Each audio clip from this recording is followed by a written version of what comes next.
Ma'am, may I come in? Yes, come in. Sit down. Thank you ma'am. ইন্টারভিউর জন্য এসেছো? জি হ্যাঁ ma'am. Confidently বলো জি হ্যাঁ। বলে তো চাকরি পাওয়া যায় না। Sorry ma'am, I mean yes, I am here for the interview. Better. তোমার সিভিতে দেখলাম আগের অফিস ছেড়েছো 6 মাস আগে। Reason? Personal reason ma'am. Personal মানে কি? স্ত্রী পালিয়েছে নাকি তুমি পালিয়েছো? না ম্যাম, সেরকম কিছু না। তাহলে আমি হাফ ওয়ার্ডে উত্তর চাই না, ফুল এক্সপ্লেনেশন চাই। আসলে পরিবারের একজন অসুস্থ ছিল, তাই নিয়মিত যেতে হতো, এজন্য। ওকে, কিন্তু তোমার কি মনে হয় এই অফিসের রেগুলারিটি ছাড়া কেউ টিকে থাকতে পারে?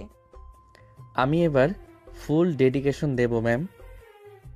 সবাই এটাই বলে, প্রুফ করতে পারবে? ইয়েস ম্যাম, অবশ্যই। দেখো মিস্টার ঈশান, আমি over smart, over acting, over explanation অপছন্দ করি। কাজ করো, এমন প্রুফ করতে পারলে তবেই টিকবে।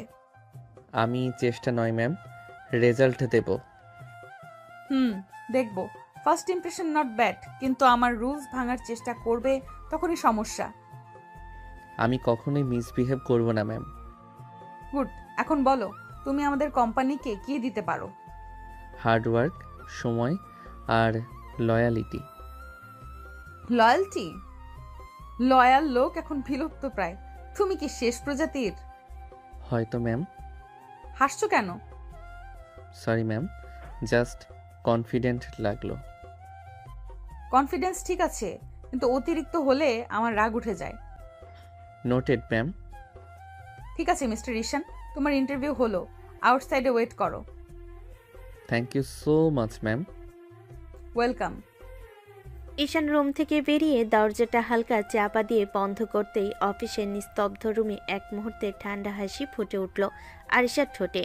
সে চেয়ারটা সামান্য ঘুরিয়ে জানালার দিকে তাকালো, চোখে তীক্ষ্ণ রহস্যময় একটা ঝলক। তোমাকে তো জবটা দিতেই হবে মিস্টার ঈশান। তোমার সাথে আমার অনেক পুরনো হিসাব বাকি আছে। তার আঙ্গুলের মাথা টেবিলের গ্লাসটায় ধীরে ধীরে টোকা দিতে লাগলো, একদম হিসেব করে। তুমি কি ভাবছো নিজের ইচ্ছেতে এই অফিসে আসছো? ভুল জানো। তোমাকে এখানে আনার জন্য যা যা করা দরকার আমি সব করেছি। এবার দেখো ঈশান, খেলাটা ঠিক কবে শুরু হয়, তোমাকে কিভাবে নিজের নিয়মে বেঁধে ফেলি। তোমার সাথে আমার একটাই কথা, হিসাবের খাতা খুলেছি, পাতা বন্ধ হতে সময় লাগবে। রুমে আবারও নিস্তব্ধতা ফিল, কিন্তু বাতাসে রয়ে গেল অদৃশ্য এক রহস্যের ধাক্কা, যার শুরু আজ শেষ কোথায় ঈশান এখনও জানে না। ঈশান রুম থেকে বের হয়ে করিডোর ঠেলে বাইরে এলো। বুকের ভেতর ভয়, টেনশন, উত্তেজনা সবকিছু মিশে একটা অদ্ভুত ভার লাগছিল।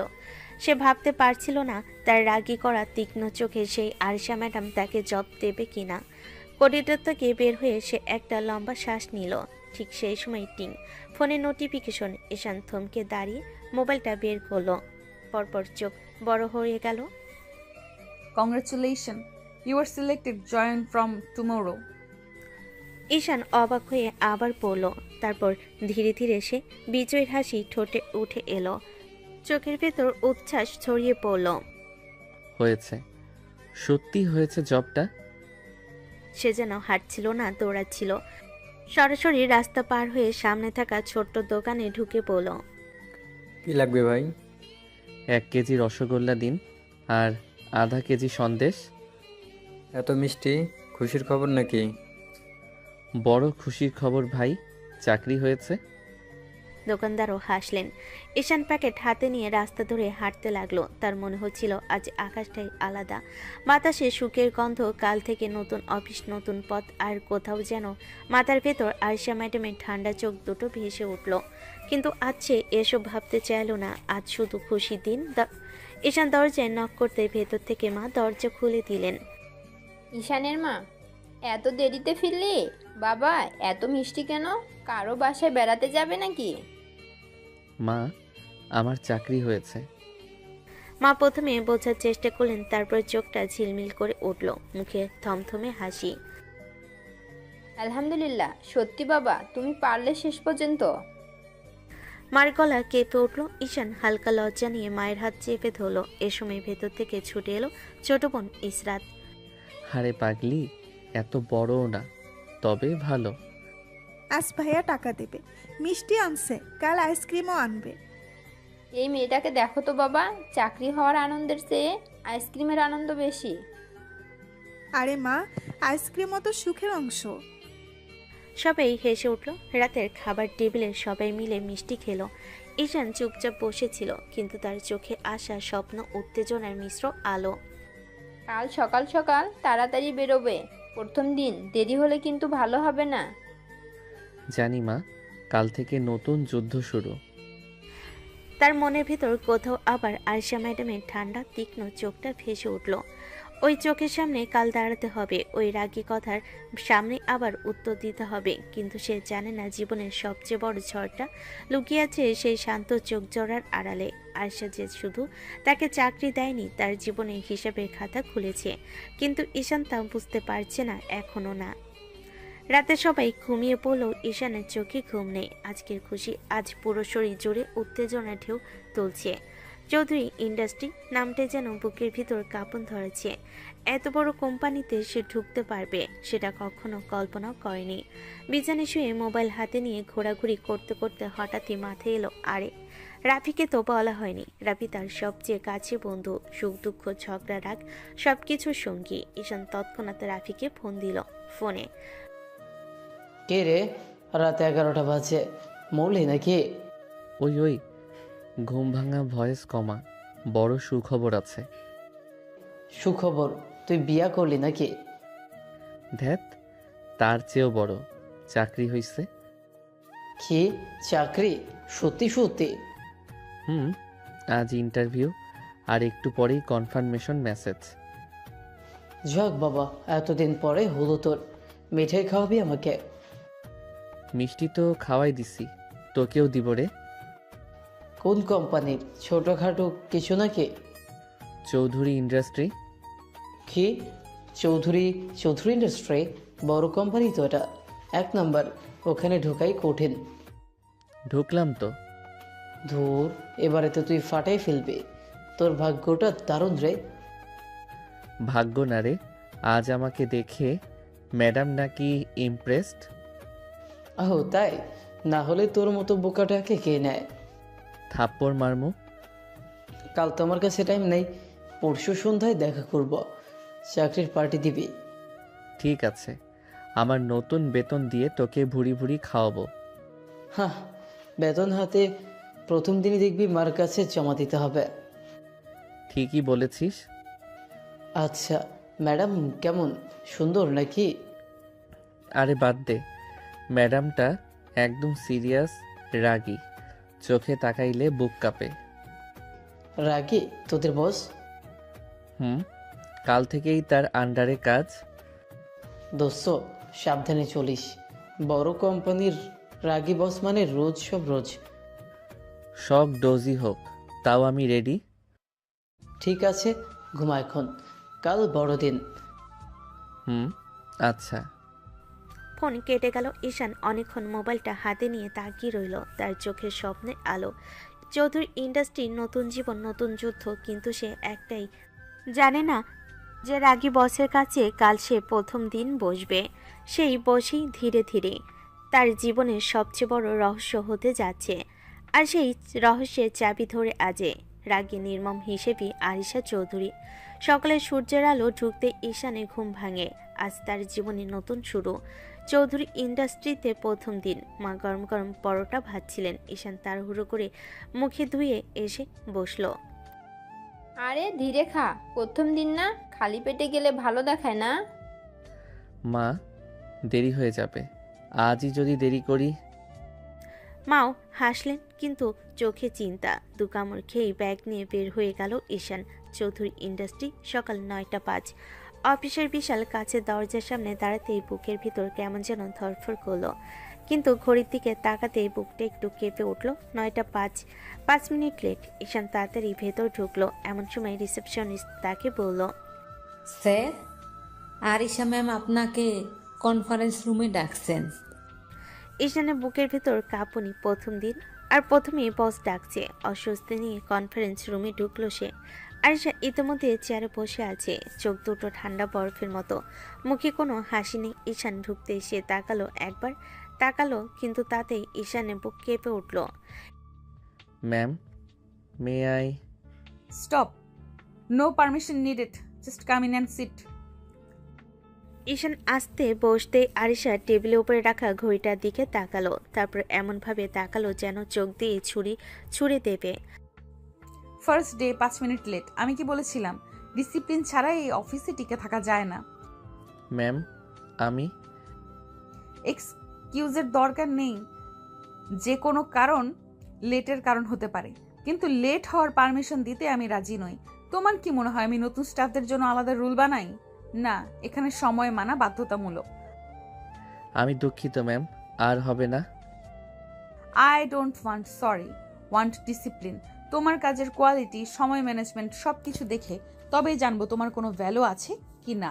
আজ প্রথম দিন বলে বেশি কিছু বললাম না, কিন্তু আবার যেন না হয়। আমার অফিসে লেট মানে warning, second time suspension, and third time you are out. জি ম্যাম, আমি সময় মতো না, সময় হওয়ার আগেই আসবে। আশা কিছু ফাইল এগিয়ে দিলেন। এটা আজকের কাজ, একটা ভুলও যেন না হয়। এখন যাও। ঈশান ফাইল নিয়ে আসতে উঠল। বের হওয়ার সময় আরিশান ঠান্ডা কণ্ঠ আবার কেটে গেল। মিস্টার ঈশান, আজকের লেটটাই কিন্তু আমার মনে থাকবে। প্রুফ করো তুমি টিকে থাকার মতো ভ্যালু নিয়ে এসেছো। ঈশানের বুক ধকধক করতে করতে রুম থেকে বের হয়ে গেল। ঈশান কনফারেন্স রুম থেকে বের হয়ে এক দীর্ঘশ্বাস ফেল। প্রথম দিনই আরশা ম্যামের রাগ, এটা তার মাথা পুরোটাই ঘুরিয়ে দিল। ফাইলটা বুকে চেপে ধরে সে করিডোরের বিকলের দিকে হাঁটতে লাগলো। চারিদিকে এত বড় বড় ডেস্ক, কাজের চাপ মাথায় নিয়ে থাকা কর্মচারীরা সব কিছুই তাকে নতুন, অচেনা, একটু ভয়ের মতোই লাগছিল। হঠাৎ তার সামনে থেকে এক ছেলেকে দেখা গেল হাসি মুখে আসতে। এই তুমি নতুন ওই না? আজকেই জয়েন? জি, আজই। আমি ঈশান। আমি তামিম। সেম ডিপার্টমেন্টে কাজ করার দুজন। চলো তোমার ডেস্কটা দেখাই। ঈশান তাকে ফলো করে কোণার দিকে গেল। একটা কম্পিউটার টেবিল, 2টা ফাইল ট্রে, একদম নতুন যে জায়গা মনে হয়। এই যে এটাই তোমার জোন, ফাইল রাখার জায়গা, কম্পিউটারের পাসওয়ার্ড সব আমি সেট করে দিচ্ছি। ধন্যবাদ ভাই। আসলে প্রথম দিনেই তো একটু ভয় ভয় লাগছে। ভয় পাওয়ার মতো বস তোমাদের আছে তো আরিশা ম্যাম, ওনার সামনে কথা বলতেই ভয় লাগে। আমি কি তোমাকে তুই করে বলতে পারি? আসলে আমি ফ্রি থাকতে পছন্দ করি।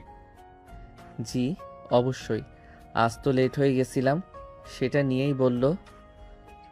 আরে বাবা, প্রথম দিনই লেট? ওহ, তাহলে তো তুই আর ম্যামের রাডারে চলে গেছিস। জানি, খুব রাগ দেখালো। রাগ না রে, উনি একদম প্রফেশনাল। নিয়ম না মানলেই ফায়ার, তবে কাজ ঠিকঠাক করলে আবার অনেক সাপোর্টও দেয়। দুজনে কথোপকথনের মাঝে তামিম ফাইলগুলো বের করতে লাগলো। এই যে আজকের কাজ ম্যাম আমাকে মেসেজ করেছে, তোর কাজ এই ফাইলগুলো সাজানো, ডাটা এন্ট্রি করা আর শেষে ম্যামকে ইমেল পাঠানো। ঠিক আছে, শুরু করি। আর শোন, কোনো ভুল করলে কিন্তু ধরা খাবি। ম্যাম চোখের সামনে না থাকলেও মনে হয় সব দেখেন। ভয় দেখানোর পিএইচডি করছো নাকি? না ভাই, বাস্তবতা বুঝাইতেছি। চল শুরু কর। ঈশান মন দিয়ে কম্পিউটারে ডাটা এন্ট্রি করতে লাগলো। একটা ভুলও যাতে না হয় সেই চেষ্টা। মাঝে মাঝে আরিশা ম্যামের কথাগুলো তার মাথায় ঘুরে বেড়াচ্ছিল। I want discipline, second time suspension.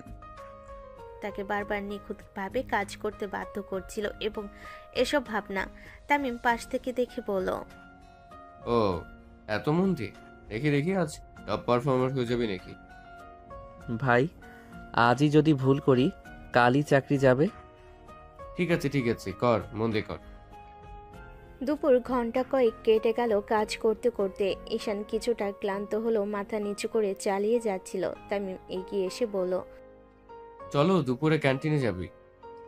কাজটা আর একটু বাকি, এটা শেষ করি। শুরু ভালো, এভাবে চালালে অনেক দূর যাবে। আজ প্রমাণ করতেই হবে যে আমি এই অফিসের যোগ্য।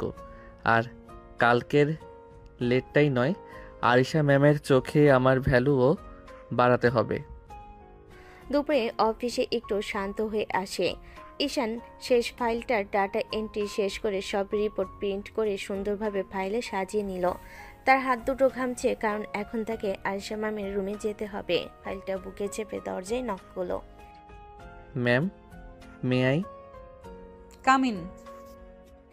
ঈশান ভেতরে ঢুকতেই আরিশা ঠান্ডা চোখ তার ফাইলের দিকে গেল। সে চুপচাপ টেবিলের ফাইলটা রাখলো। আরিশা ফাইল খুলে পাতা উল্টাতে লাগলো। একটা শব্দ করছে না, কিন্তু তার চোখের তীক্ষ্ণ দৃষ্টিতে ঈশানের বুকে ধুকপুকানি বেড়ে যাচ্ছিল।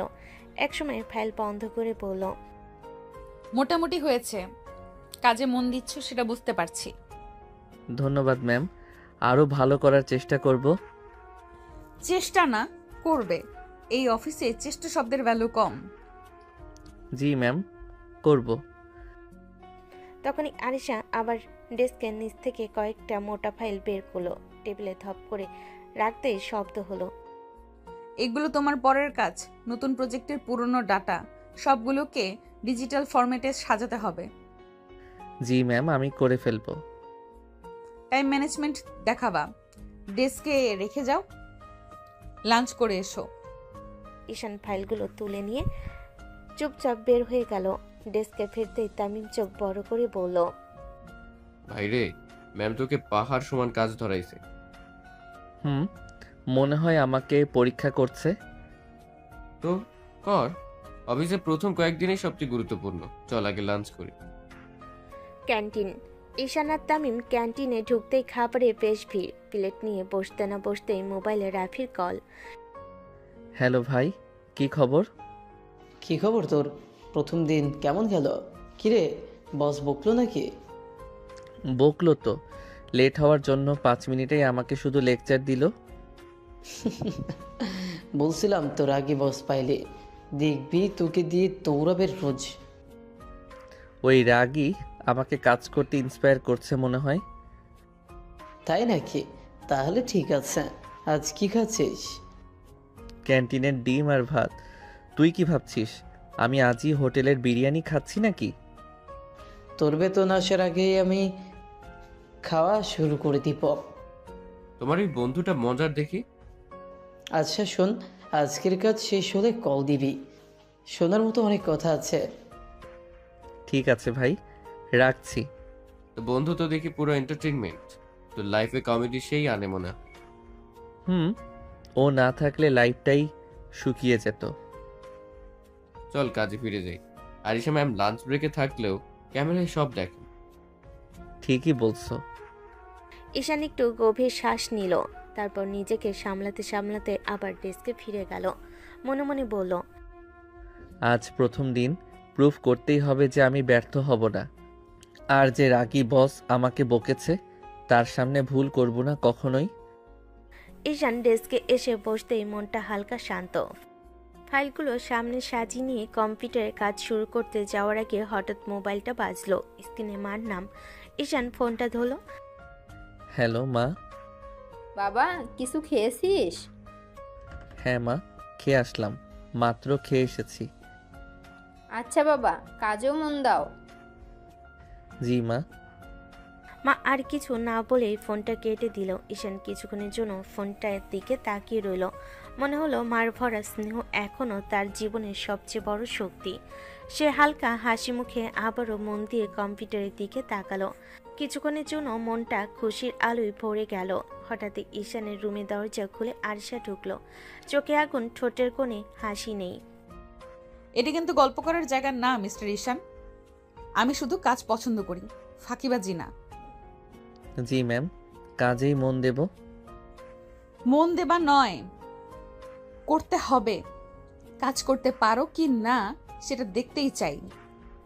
ঈশান ফাইলের দিকে তাকালো। মায়ের কণ্ঠার স্মৃতি মনে পড়ল। তার হাসি, খোঁচানো স্নেহ, মাথার ভেতর হালকা শক্তি ছড়ানো। হ্যাঁ ম্যাম, আমি করব।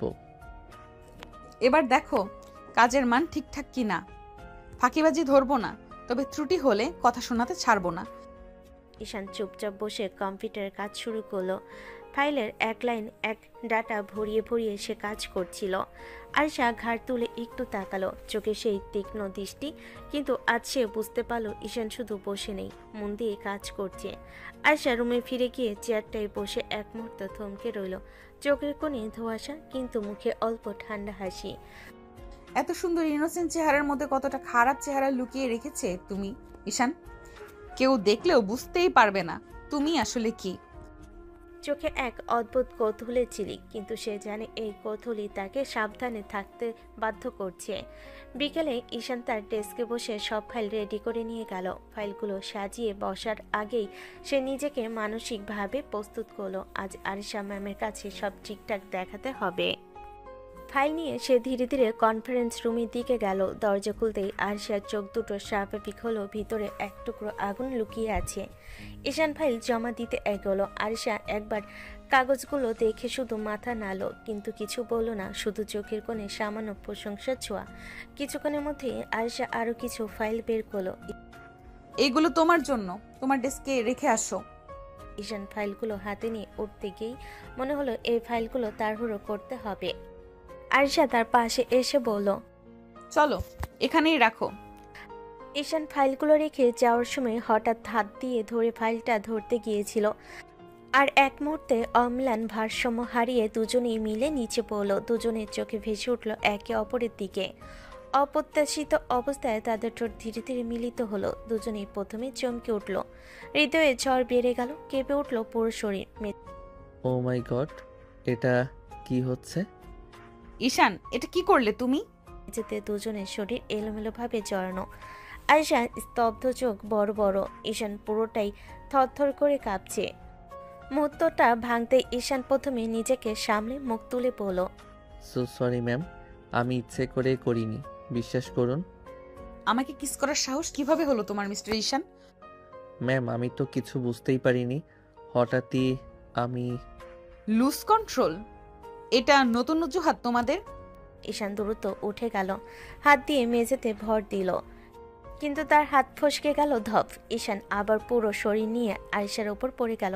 ঠিক সেই মুহূর্তে দুজনের ঠোঁট আবারও এক হয়ে গেল, এবার আগের থেকে গভীর, অপ্রত্যাশিত, আরো বেশি বিপজ্জনক।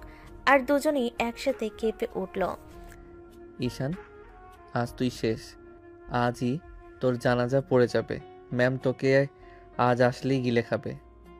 আয়েশার চোখ ভয়ঙ্করভাবে বড় হলো, রাগে তার মুখ লাল, শ্বাস ভারী, আর চোখে সেই অদ্ভুত ক্ষিপ্ত আগুন। তোমার সাহস কিভাবে হলো আবারও আমাকে? ম্যাম প্লিজ, আমি শপথ করে বলছি, ইচ্ছে করে। চুপ, একটা শব্দও না। তোমার এই আজব বোকামি, তোমার এই ইনোসেন্ট মুখ, সব আমি খুব ভালো বুঝি। আয়েশা ধীরে ধীরে উঠে দাঁড়ালো। কিংকর্তব্য বিমূঢ় ঈশান এখনো বসে আছে, নড়ছে না। আয়েশা চোখ সরু করে তাকালো। আজ অফিসে থাকার সিদ্ধান্তই ভুল হয়েছে তোমার জন্য। এবার থেকে এক সেকেন্ডও আমার সামনে কোনো ভুল করবে না। ঈশান মাথা নিচু করলো, রাগে, অপমানে আর ভয়ে, লজ্জায়। কিন্তু তার ভিতরে আরেকটা অনুভূতি, আজকের অদ্ভুত স্পর্শের স্মৃতি, যা সে চাইলেও ভুলতে পারবে না। আয়েশা রুম ছাড়ার আগে ঠান্ডা কণ্ঠে বলল, কাজে ফিরে যাও, আর মনে রেখো তোমাকে আমি খুব কড়া নজরে দেখছি মিস্টার ঈশান। বাপরে, এই ম্যামের সাথে কাজ করা মানে এক এক দিন এক একটা হার্ট অ্যাটাক। অদ্ভুতভাবে তার ঠোঁট ছুঁয়ে থাকা সেই মুহূর্তগুলো মনে রয়ে গেল আগুন হয়ে। রাত নামতেই অফিসে ঝমঝম আলো বদলে গেল অন্ধকার নীরবতায়।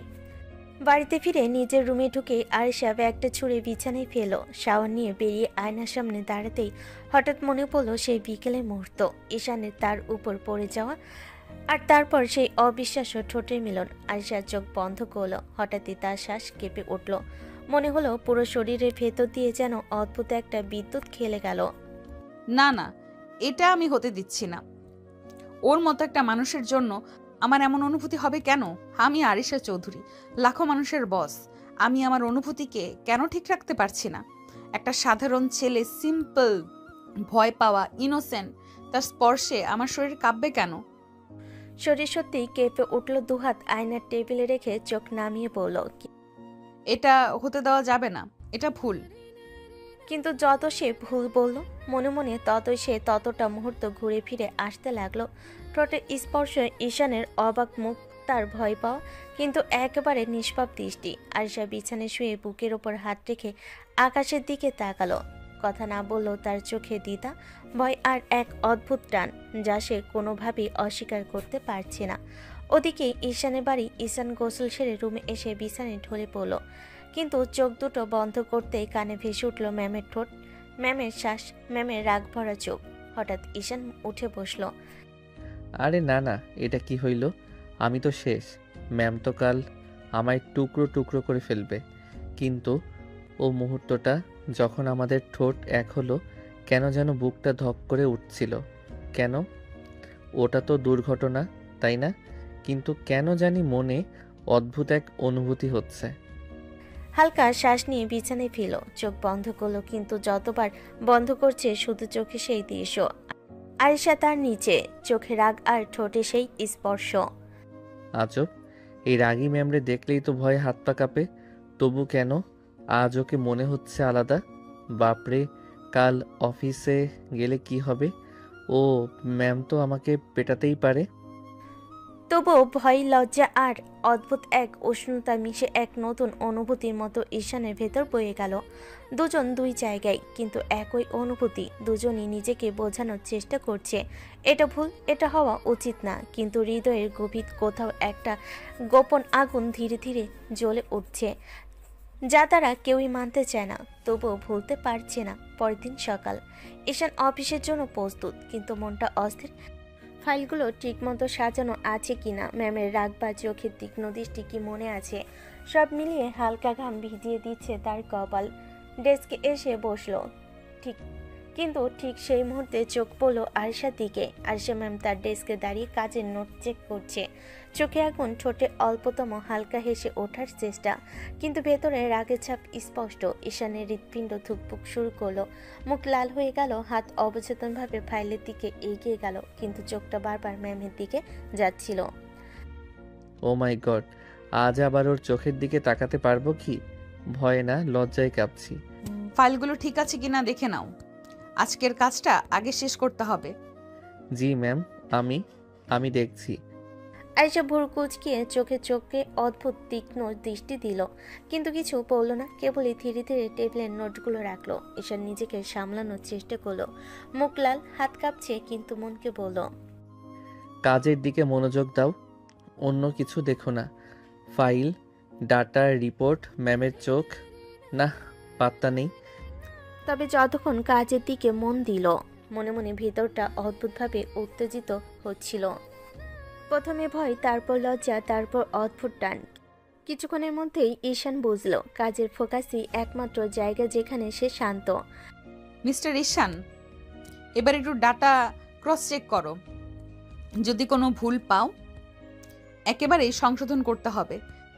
জি ম্যাম, ওর চোখের দিকে তাকাবার সাহস নেই, কাজেই মন দিচ্ছি, কিন্তু মনে হয় আজকের দিনেও সেই বিকেলের মুহূর্তগুলো, ম্যামের ঠোঁটের স্পর্শ মনে বারবার ফিরে আসবে।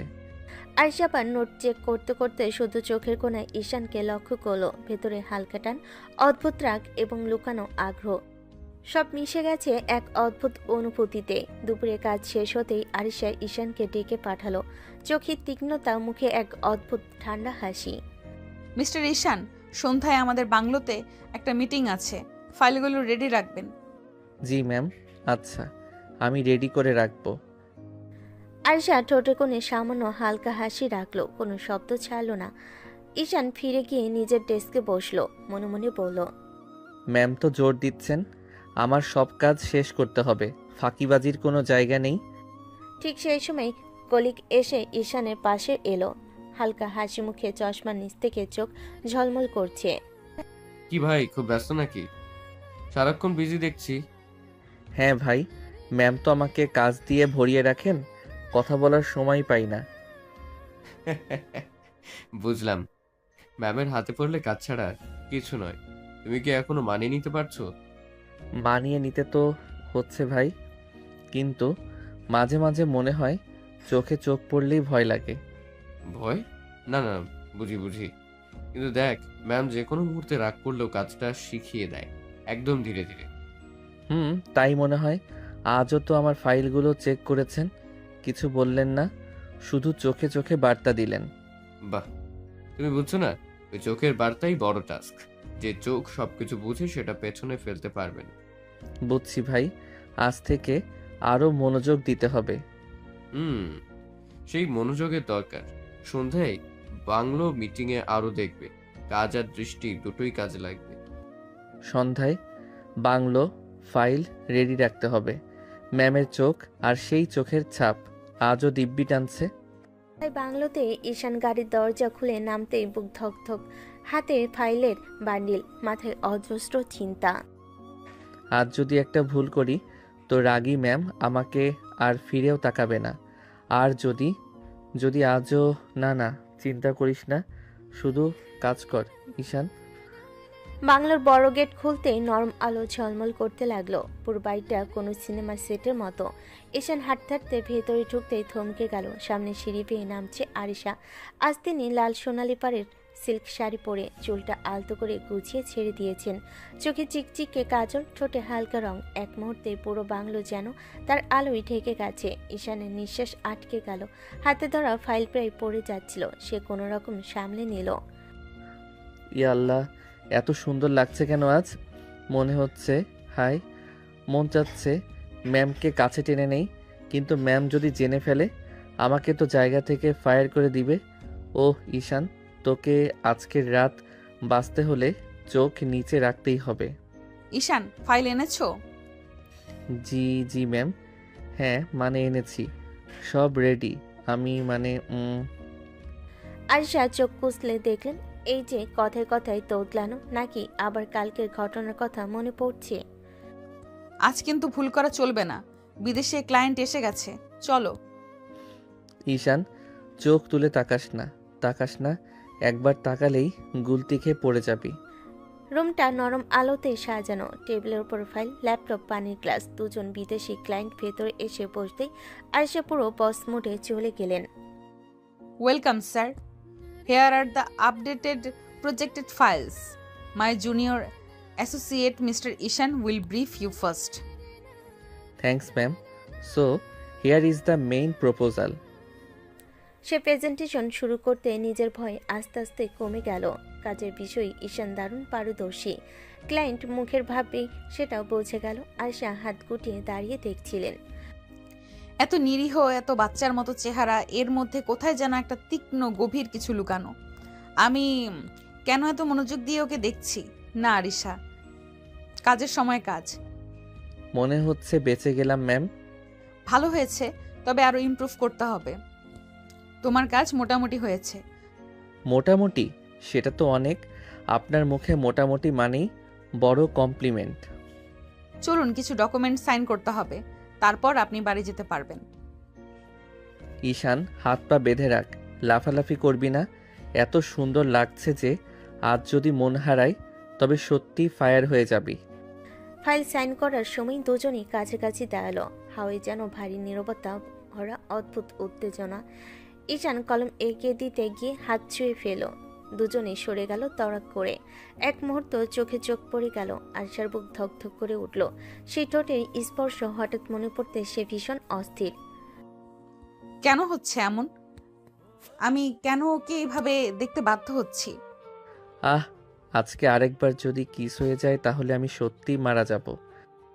বাংলো নরম আলো রুম জুড়ে ঝলমল করছে। ঈশান ফাইলগুলো বসে হালকা শ্বাস ফেলতে গিয়ে হঠাৎ অনুভব করলো গলা শুকিয়ে গেছে। সে চট করে টেবিলের উপরের দিকে তাকালো। পানি হাত বাড়িয়ে খেয়ে নিল ঢক ঢক করে। শুধু এক চুমুকে পুরো পানি শেষ। আরিশা চোখ বড় করে তাকিয়ে রইল। কি করলে তুমি? এইটা তো ডিঙ্ক। আমি বলার আগেই। ঈশানের চোখে এক অদ্ভুত নেশা, আগ্রহ আর টান মিলিয়ে যেন চলছে। দৃষ্টি এত তীব্র, এত গভীর যে আরিশার শ্বাস থমকে গেল। ঈশান, তোমার চোখের এই নেশা, সরো, কিছু খারাপ হবে।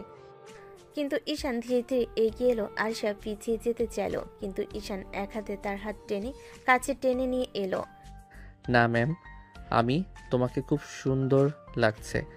আমার আজ শুধু তোমাকে আদর করতে মন চাচ্ছে। ঈশান, তোমার নেশা হয়ে গেছে, সামলে নাও, সরো। না সোনা, আমি আজকে শুধু তোমাকে অনেক আদর করব। শুধু দেখবে কতটা তোমার জন্য মন চায়। আরিশা কাঁপতে কাঁপতে তাকিয়ে রইল। হঠাৎ মনে হলো ভয় আর লজ্জার মধ্যে এক অদ্ভুত উত্তেজনা। কেন শরীরটা আমার চুপ করছে না? কেন এত টানছে এই মুহূর্তে? ঈশান কি করছো তুমি? ঈশানের হাত তার কাঁধে পড়ল, ধীরে ধীরে ধরা শক্ত হলো। আরিশা কিছুতেই সরতে পারল না, শুধু চোখের কোণে নরম আলো দেখছে আর শ্বাস যেন থেমে আছে। আজকের রাত, আজকের মুহূর্ত আমি শুধু তোমাকে অনুভব করতে চাই। এত সুন্দর লাগছে যে এক মুহূর্ত হারাতে চাই না। বাংলোর ঘরটা নীরব, শুধু বাতাসের হালকা শব্দ। ঈশানের চোখে আগুন, শরীর কেঁপে উঠছে। আয়েশার প্রতি অদ্ভুত টান। হঠাৎ ঈশান আর মানতে পারল না, ধীরে ধীরে আয়েশার দিকে এগিয়ে গেল। আজ আর এক মুহূর্ত ধরে রাখতে পারবো না। তোমাকে অনুভব করতে চাই শুধু এখন। ঈশান প্লিজ, তুমি ভুল করছো। নেশার ঘোরে এটা অন্যায়। কিন্তু ঈশান কিছু শুনল না। হঠাৎই তার ঠোঁট আয়েশার ঠোঁটের সঙ্গে মিলিত হলো। আয়েশা এক মুহূর্ত স্থবির, শরীর কেঁপে উঠল। না সোনা, আজ শুধু তোমাকে আদর করতে চাই। তারপর সে ধীরে ধীরে আয়েশাকে কোলে তুলে বিছানার উপর শুইয়ে দিল। আয়েশার হাত দিয়ে তাকে ঠেকাতে চাইল, কিন্তু ধীরে ধীরে ঈশানের হাতও কমল ছোঁয়া তার পুরো শরীর ছড়িয়ে পড়েছে। ঈশান আবার তার ঠোঁট দিয়ে কিস শুরু করলো। ধীরে ধীরে গলায় মুখ ডুবিয়ে কিস করতে আয়েশার বুকের ধকধকন বেড়ে গেল। ঈশান প্লিজ, তুমি শোনো না, এটা ঠিক না, এটা অন্যায়। ঈশান তার ভেতরে নেশাকে থামাতে পারল না, শুধু আরিশাকে আদর করতে লাগলো। তার হাত, ঠোঁট, নরম স্পর্শ সব মিলিয়ে এক অদ্ভুত উত্তেজনা সৃষ্টি করছে। না, আমি শুধু তোমাকে অনুভব করতে চাই। আজকে শুধু তুমি আমার কাছে থাকবে। সকালের আলো ধীরে ধীরে বাংলোর ঘরে ঢুকেছে। ঈশান চোখ খুলতেই প্রথম দেখলো আয়েশা তার পাশে বসে রাগে ভরা চোখে তাকিয়ে আছে। ঈশানের গলা শুকিয়ে গেল, চোখ গেল তার নিজের দিকে। পোশাক নেই। ঈশান, আজ তুই সত্যিই শেষ। কি করছিস তুই? ছি, এত বড় কাণ্ড। ম্যামের সাথে তোকে জিন্দা কবর দিবে। ফ্রেশ হয়ে নাও, কাজে অফিসে যাব। কাজী অফিসে কেন? আরিশা ধীরে ধীরে মাথা কাত করে তাকালো। কণ্ঠটা হালকা কেঁপে উঠছে, চোখে তীব্র রাগ আর লজ্জা মিশিয়ে এক অদ্ভুত ভঙ্গি। তো কি ভাবছো? এত বড় কাজ করলে এখন আমার কি হবে? কে বিয়ে করবে? সব দায় তোমাকেই নিতে হবে। ঈশান হঠাৎ মনে মনে আকাশ থেকে পড়ে গেল। মাথার ভিতর ঘুরছে এক ধরনের ভয়, লজ্জা আর দুশ্চিন্তা। এবার তো শেষ। আমি কি করেছি? এত বড় দায়িত্ব আমি কি সামলাতে পারবো? চলো ফ্রেশ হয়ে আসো। জি ম্যাম। সকালের আলো ধীরে ধীরে বাংলার ঘরে ছড়িয়ে পড়ছে। দুজনে ফ্রেশ হয়ে বের হচ্ছে। ঈশান মাথা ঝুঁকে বলল, ম্যাম, আমি গরিব। আপনি আমাকে বিয়ে করলে আমাদের বাড়িতে তো থাকা সম্ভব হবে না। আয়শা তার দিকে তীক্ষ্ণ চোখে তাকালো, ঠোঁটের কোণে অদ্ভুত হালকা হাসি, চোখের আগুনে ছোট ছোট চিহ্ন। তাহলে রাতে আমার কাছে এসেছো কেন? এমন ভাবে কাছে শুধু স্বামী স্ত্রী আসে, জানো না? কি থেকে কি হয়ে গেল আমি জানি না। তুমি তো মনে হয় পানি মনে করে ড্রিঙ্ক খাইছো, আর তারপর আমার সাথে উল্টাপাল্টা কাজ করতে থাকলে।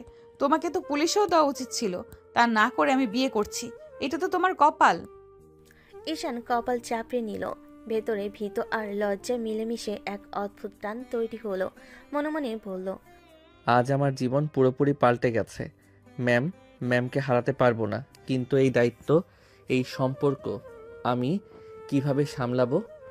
সকালের আলো ঝলমল করছে। বাংলোর গাড়ির সিটে ঈশান আর আরিশা বসে আছে। আজ তাদের বিয়ে হয়েছে। ঈশান, তোমাদের বাড়িতে নিয়ে চলো, সেখানেই থাকবো। জি ম্যাম, ঠিক আছে। গাড়ি বাড়ির গেটের সামনে দাঁড়ালো। ঈশান দরজা খুলে আরিশাকে নামাতে যেতেই, এটাকে মা, আমার বস, আমি ওনাকে বিয়ে করছি। কি এত বড় লোক বিয়ে করেছিস? আমাদের বাড়িতে আমরা কিভাবে থাকবে? চিন্তা করবেন না, আমি থাকতে পারবো। আপনাদের নিয়ম, আপনারা যা বলবেন আমি মানব। শুধু আপনাদের সঙ্গে এই পরিবারে আমার জায়গা হবে।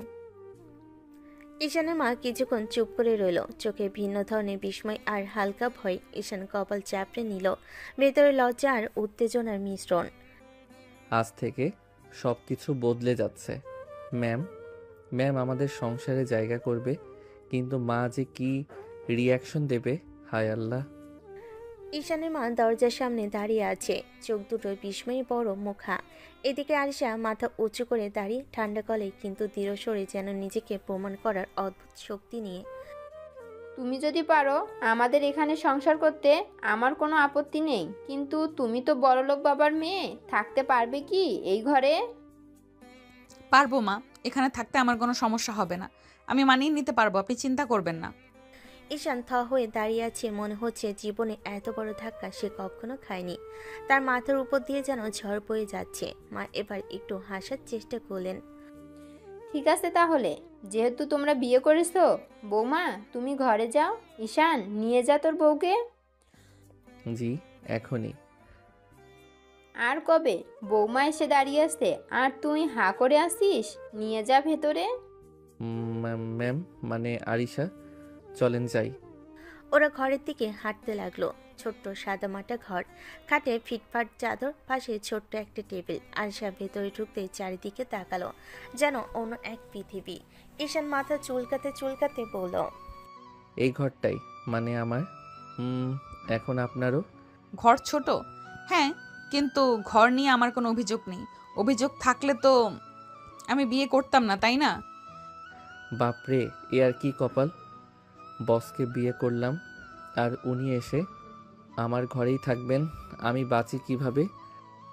আরিশা খাটে বসে মাথার আঁচল ঠিক করলো, একদম সিরিয়াস গলেই বলল, ঈশান, আমাকে নিয়ে লজ্জা পাওয়ার দরকার নেই। যা হয়েছে হয়েছে, এখন আমরা স্বামী স্ত্রী। আর হ্যাঁ, মাকে সম্মান করবে। আমি এখানে ভালোভাবে থাকতে পারবো।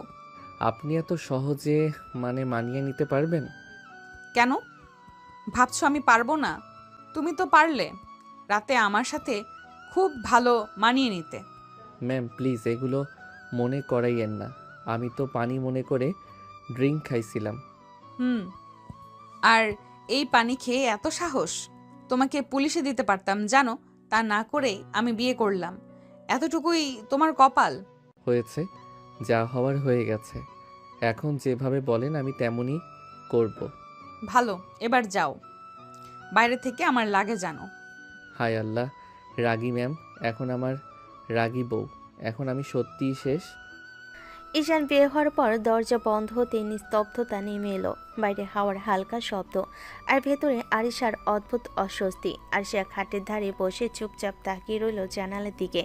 তার চোখে যেন ঝড়, রাগ, বিস্ময় আর অদ্ভুত এক অপরাধবোধ। আরিশা মনে মনে বলে, এমনটা তো হওয়ার কথা ছিল না। আমি তো এইভাবে কাউকে চাইনি। গত রাত সব উল্টো করে দিল। ঈশান যদি এভাবে কাছে না আসতো, সবই অন্যরকম হতো। কিন্তু সব চাল বদলে গেল। মুহূর্তের মধ্যেই কত ভাবনা এসে তাকে ঘিরে ধরল। একসময় সে অফিসের কঠিন বস ছিল, আর ঈশান ছিল তার জুনিয়র। আজ সে তার বউ হয়ে একটা ছোট্ট ঘরে বসে আছে। তার নিঃশ্বাস ভারী হয়ে এলো ঠিক তখনই দরজায় ঠকঠক শব্দ। ঈশানের কাঁপা গলা। ম্যাম মানে আরিশা, আপনার লাগেজটা আনছি। আরিশা মুখ তুলে তাকাতেই দেখলো ঈশান এক হাতে বিশাল লাগেজ টেনে আনছে, মুখে ভ্যাবাচেকা চেহারা। হাঁপাতে থাকা তার দিকে তাকিয়ে আরিশার চোখে একটুখানি মায়ের ছায়া চলে এলো, কিন্তু সেটা তৎক্ষণাৎ লুকিয়ে ফেলল। ঈশান লাগেজটা খাটের পাশে রেখে চুপচাপ দাঁড়িয়ে রইল। কিছু বলবে, কিন্তু ভয় পেয়ে জড়সড় হয়ে আছে। আরিশা শান্ত স্বরে বলল, ঠিক আছে, তুমি যেতে পারো, আমাকে চেঞ্জ করতে হবে। হ্যাঁ হ্যাঁ, ঠিক আছে, আমি বাইরে যাই। দরজাটাও লাগাইয়া দিব। দরজা লাগাবে না, আমি কিছু বলার আগ পর্যন্ত বাইরে দাঁড়িয়ে থাকবে। জি ঠিক আছে। বাপরে, এ কি বউরে আল্লাহ! ঈশান বাইরে গেলেই আরিশা গভীর শ্বাস পেল। ধীরে ধীরে লাগেজ খুলে সুন্দর একটি কামিজ বের করলো। রাগী হলো, সে গুছিয়ে থাকতে ভালোবাসে, নিজের মতো পরিচ্ছন্ন নিখুঁতভাবে। দ্রুত চেঞ্জ করে আয়নার সামনে দাঁড়ালো। তার চোখে এখনো অস্থিরতা। আমি কেন তাকে কিছু বললাম না, কেন পুলিশে দিলাম না, কেন বিয়ে করতে রাজি হলাম? কারণ আমাকে স্পর্শ করেছে, এতটা কাছে এসেছে। এইভাবে কাছে শুধু স্বামী আসে, তাই আমি আর ফেরার পথ রাখিনি। তার বুকের ভেতর ধুকপুকানির শব্দ যেন কানে বাজছে। সে আয়নার সামনে চুল ঠিক করে নিল, মুখে স্বাভাবিকতা আনার চেষ্টা করলো। চোখের তলায় ক্লান্ত সাপ ফুটে আছে। বাইরে দাঁড়িয়ে থাকা ঈশান আবার দম নেওয়ার শব্দ করলো, মনে মনে বলল, ম্যাম চেঞ্জ করছে, আমি বাইরে। বাপরে, আর একটু পরে আমাকে মেরে ফেলতেই পারে। ঠিক তখনই দরজা খুলে গেল। আয়শা বের হলো মাথা উঁচু করে, কিন্তু ভেতরে সে কাঁপছে। কেউ বুঝতে পারছে না। ঈশান তাড়াতাড়ি সোজা হয়ে দাঁড়ালো। আরিশা ঠান্ডা গলায় বলল, চলো রান্নাঘরে যাব, তোমার মাকে সাহায্য করি। আমি এই ঘরের দায়িত্ব নিতে এসেছি, শুধু বউ হয়ে নয়, পরিবারের একজন হয়ে। ম্যাম, মানে আপনি রান্নাঘরে? হ্যাঁ, বউ হয়ে এসেছি, শোপিস হয়ে না। হায় আল্লাহ, রাগী বস এখন রাগী বউ হয়ে আমার ঘাড় মটকাবে। ঈশানের মা রান্নাঘরের দরজায় দাঁড়িয়ে সবজি কাটছিলেন। তখনই পেছন থেকে পায়ের শব্দ পেলেন। ঘুরে দেখলেন আরিশা সে দাঁড়িয়ে আছে, পরিপাটি সাজে, মুখে অদ্ভুত দৃঢ়তা। মা অবাক হয়ে বললেন, মা, তুমি এখানে কেন? ঘরে যাও, বিশ্রাম নাও, এখানে আসার দরকার নাই। আমি ঘরে বসে থাকতে আসিনি, বউ হয়ে এসেছি, রান্নাঘর আমার জায়গা। আপনি আসুন আম্মা, রান্না আমি করব। তুমি তুমি তুমি রান্না করবে? এত বড় লোকের মেয়ে, কোলে কোলে মানুষ, কিভাবে করবে মা?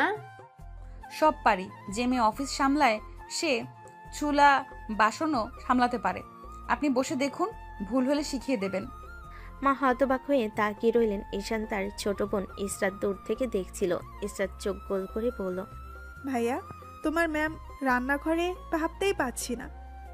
দেখো, এখন যদি চুলা ফাটাই দোষ আবার আমার উপরই পড়বে। ম্যাম রাগে কয়টা হাড় ভাঙবে কিছুই বলা যায় না। রান্নাঘরের ভিতর আরিশা হাত ধুয়ে ওড়নাটা বেঁধে নিল, পুরোপুরি বইয়ের মতো। মা দাঁড়িয়ে দেখছেন, চোখে বিস্ময়ের ছাপ। আরিশা সবজি নিল, কাটা শুরু করলো। আরো ধীরে ধীরে কাটো মা, হাত কেটে যাবে। কাটবে না আম্মা, আমি পারবো। তার কাটার শব্দ ঠকঠক করে রান্নাঘর ভরিয়ে গেল।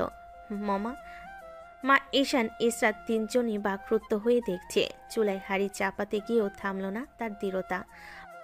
মশলা দিল, ভাজে দিল, ভাত দিল, যেন সে বহুদিন এ বাড়ির বউ।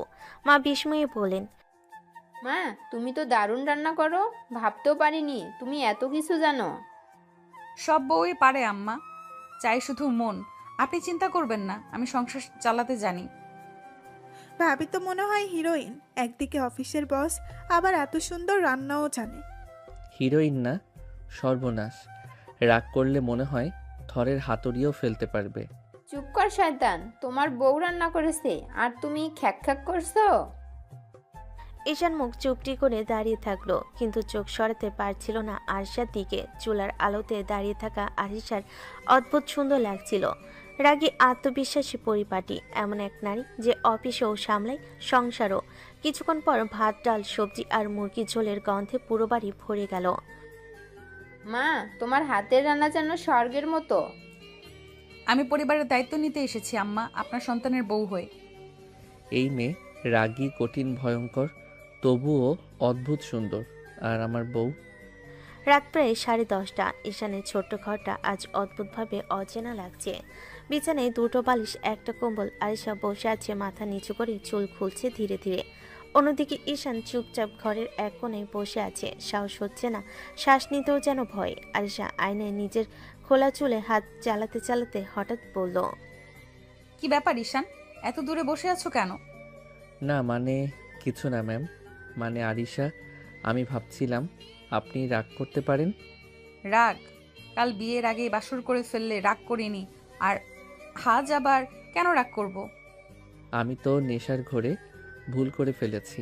মনে হয় আপনি আমাকে। কাল এত বড় অন্যায় করলে কিছু বললাম না, এখন আর কি বলবো? তার গলায় রাগ নেই, বরং অদ্ভুত কোমলতা। ঈশান মুখ তুলে তাকালো। প্রথমবার মনে হলো আরিশা রাগী বস না, স্ত্রী। প্রথম রাতে নিজের স্বামীর দিকে চেয়ে আছে। ঈশান আস্তে করে উঠে দাঁড়ালো, পা কাঁপছে, মনে হচ্ছে আজও ভুল করবে। আরিশা মশারি নামাতে নামাতে বলল, এখনো দাঁড়িয়ে আছো কেন? এত দূরত্ব রাখলে সংসার হবে কি করে? এই কথাটা যেন সরাসরি বুকে এসে লাগলো ঈশানের। সে ধীরে ধীরে কাছে গিয়ে বিছানার ধারে বসলো। আরিশা চুপচাপ তাকিয়ে আছে, চোখে রাগ নেই, কেবল অকারণ একটা টান। ঈশানও এক মুহূর্ত দ্বিধায় থেকে সাহস করে হাত বাড়ালো। আরিশা চুল কান্না ছুঁয়ে সরিয়ে দিল। চুলের ঘ্রাণে তার মাথা ঘুরে গেল, কিন্তু এবার নেশে না, শুদ্ধ অনুভূতি। আরিশা ফিসফিস করে বলল, ভয় পাচ্ছ? হ্যাঁ, আপনি যদি রাগ করেন। রাগ তো অনেক করলাম, আজ আর করবো না। এই অনুভূতি পেয়ে ঈশান ধীরে ধীরে ঝুঁকে গেল, গলা বড় বড়, মুখ নামিয়ে হালকা কাঁপা কাঁপা ঠোঁট রাখলো। আরিশার নিঃশ্বাস আটকে গেল, শরীর কেঁপে উঠল, তবুও সরল না। ঈশান ধীরে বলল, আপনি যদি চান আমি আর কাছে আসবো না। কাছেই থাকো। আজ আমরা স্বামী স্ত্রী, তুমি আর পালিয়ে যেতে পারবে না। এই কথা শুনে ঈশান পুরোপুরি হার মানল। সে আরিশাকে নিজের বাহুডরে টেনে নিল, মাথা গলায় ডুবিয়ে ধীরে ধীরে অনেক ধীরে অপরাধের বদলে ভালোবাসে ভরা কিস করলো। আরিশা প্রথমে কেঁপে উঠল, তারপর নিঃশব্দে চোখ বন্ধ করে মেনে নিল, হ্যাঁ এই মানুষটাই এখন তার স্বামী। ঘরের বাতি নিভে গেল, রাত গাঢ় হলো, কিন্তু দুজনে দূরত্ব ধীরে ধীরে মিলিয়ে গেল। ভোরের আলো হালকা করে জানালা বেয়ে ঘরে ঢুকছে। ঈশানের ঘুম ভাঙলো হঠাৎ, কিন্তু চোখ খুলতে এসে থমকে গেল। আরিশা তার পুরো বুকে মুখ লুকিয়ে দু হাতে তাকে শক্ত করে জড়িয়ে ধরে ঘুমাচ্ছে। এমন করে এই রাগী করা ঝড়ের মতো মেয়ে এভাবে কারো বুকে লেপটে ঘুমায়? ঈশান লজ্জা আর ভয় মেশানো গলায় বলল, আরিশা ওঠেন, সকাল হয়ে গেছে, অফিসে যাবেন না? না, শরীর ব্যথা করছে, আজ অফিস যাব না। তারপর আরো কাছে এসে ঈশানের বুকের ভেতরে মাথা চাপা দিল। ঈশান তো পুরো শরীর জমে কাঠ, সে তো বসকে এভাবে দেখতে পারে না। ঈশান কাপা গলায় বলল, তাহলে আমি যাই, অফিসে গেলে তো। না, তুমি কোথাও যাবে না, আজ বাড়িতে সময় দাও। তাহলে অফিস কে দেখবে? ম্যানেজার আছে, তাকেই বলে দিব, সে দেখবে। তারপর আবার হঠাৎ দুহাত দিয়ে ঈশানকে আগে চেয়েও শক্ত করে জড়িয়ে ধরল। ঈশান তো আর থাকতে পারল না, মুখ লাল, কান লাল, ধীরে বলল, এভাবে ধরলে আমার মাথায় অন্য রকম ফিলিংস আসে, নিজেকে আটকাতে পারি না। আয়শা চোখ খুলো এবার, তাকিয়ে রইল গভীরভাবে, যেন বুঝেছে তবুও ছাড়ল না। ঈশান আর এক মুহূর্ত সহ্য করতে পারল না, ধীরে ধীরে তার মুখ আরিয়ার মুখের কাছে নিয়ে গেল। সকালের সূর্যের আলোয় দুজনের শ্বাস এক হলো। আয়শা হালকা করে ফিসফিস করলো, তোমার যা ইচ্ছা তাই করো, ভয় পেও না ঈশান।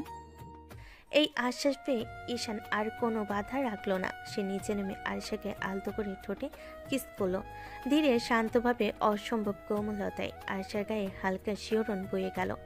তারপর ঈশান গলায় মুখ ডুবিয়ে অবিরাম আদর করতে লাগলো। সেদিনে অপরাধ বোধ নেই, আজ ভালোবাসার টান ভরে সেই মায়াময় আদর মাখার সময় কেটে গেল।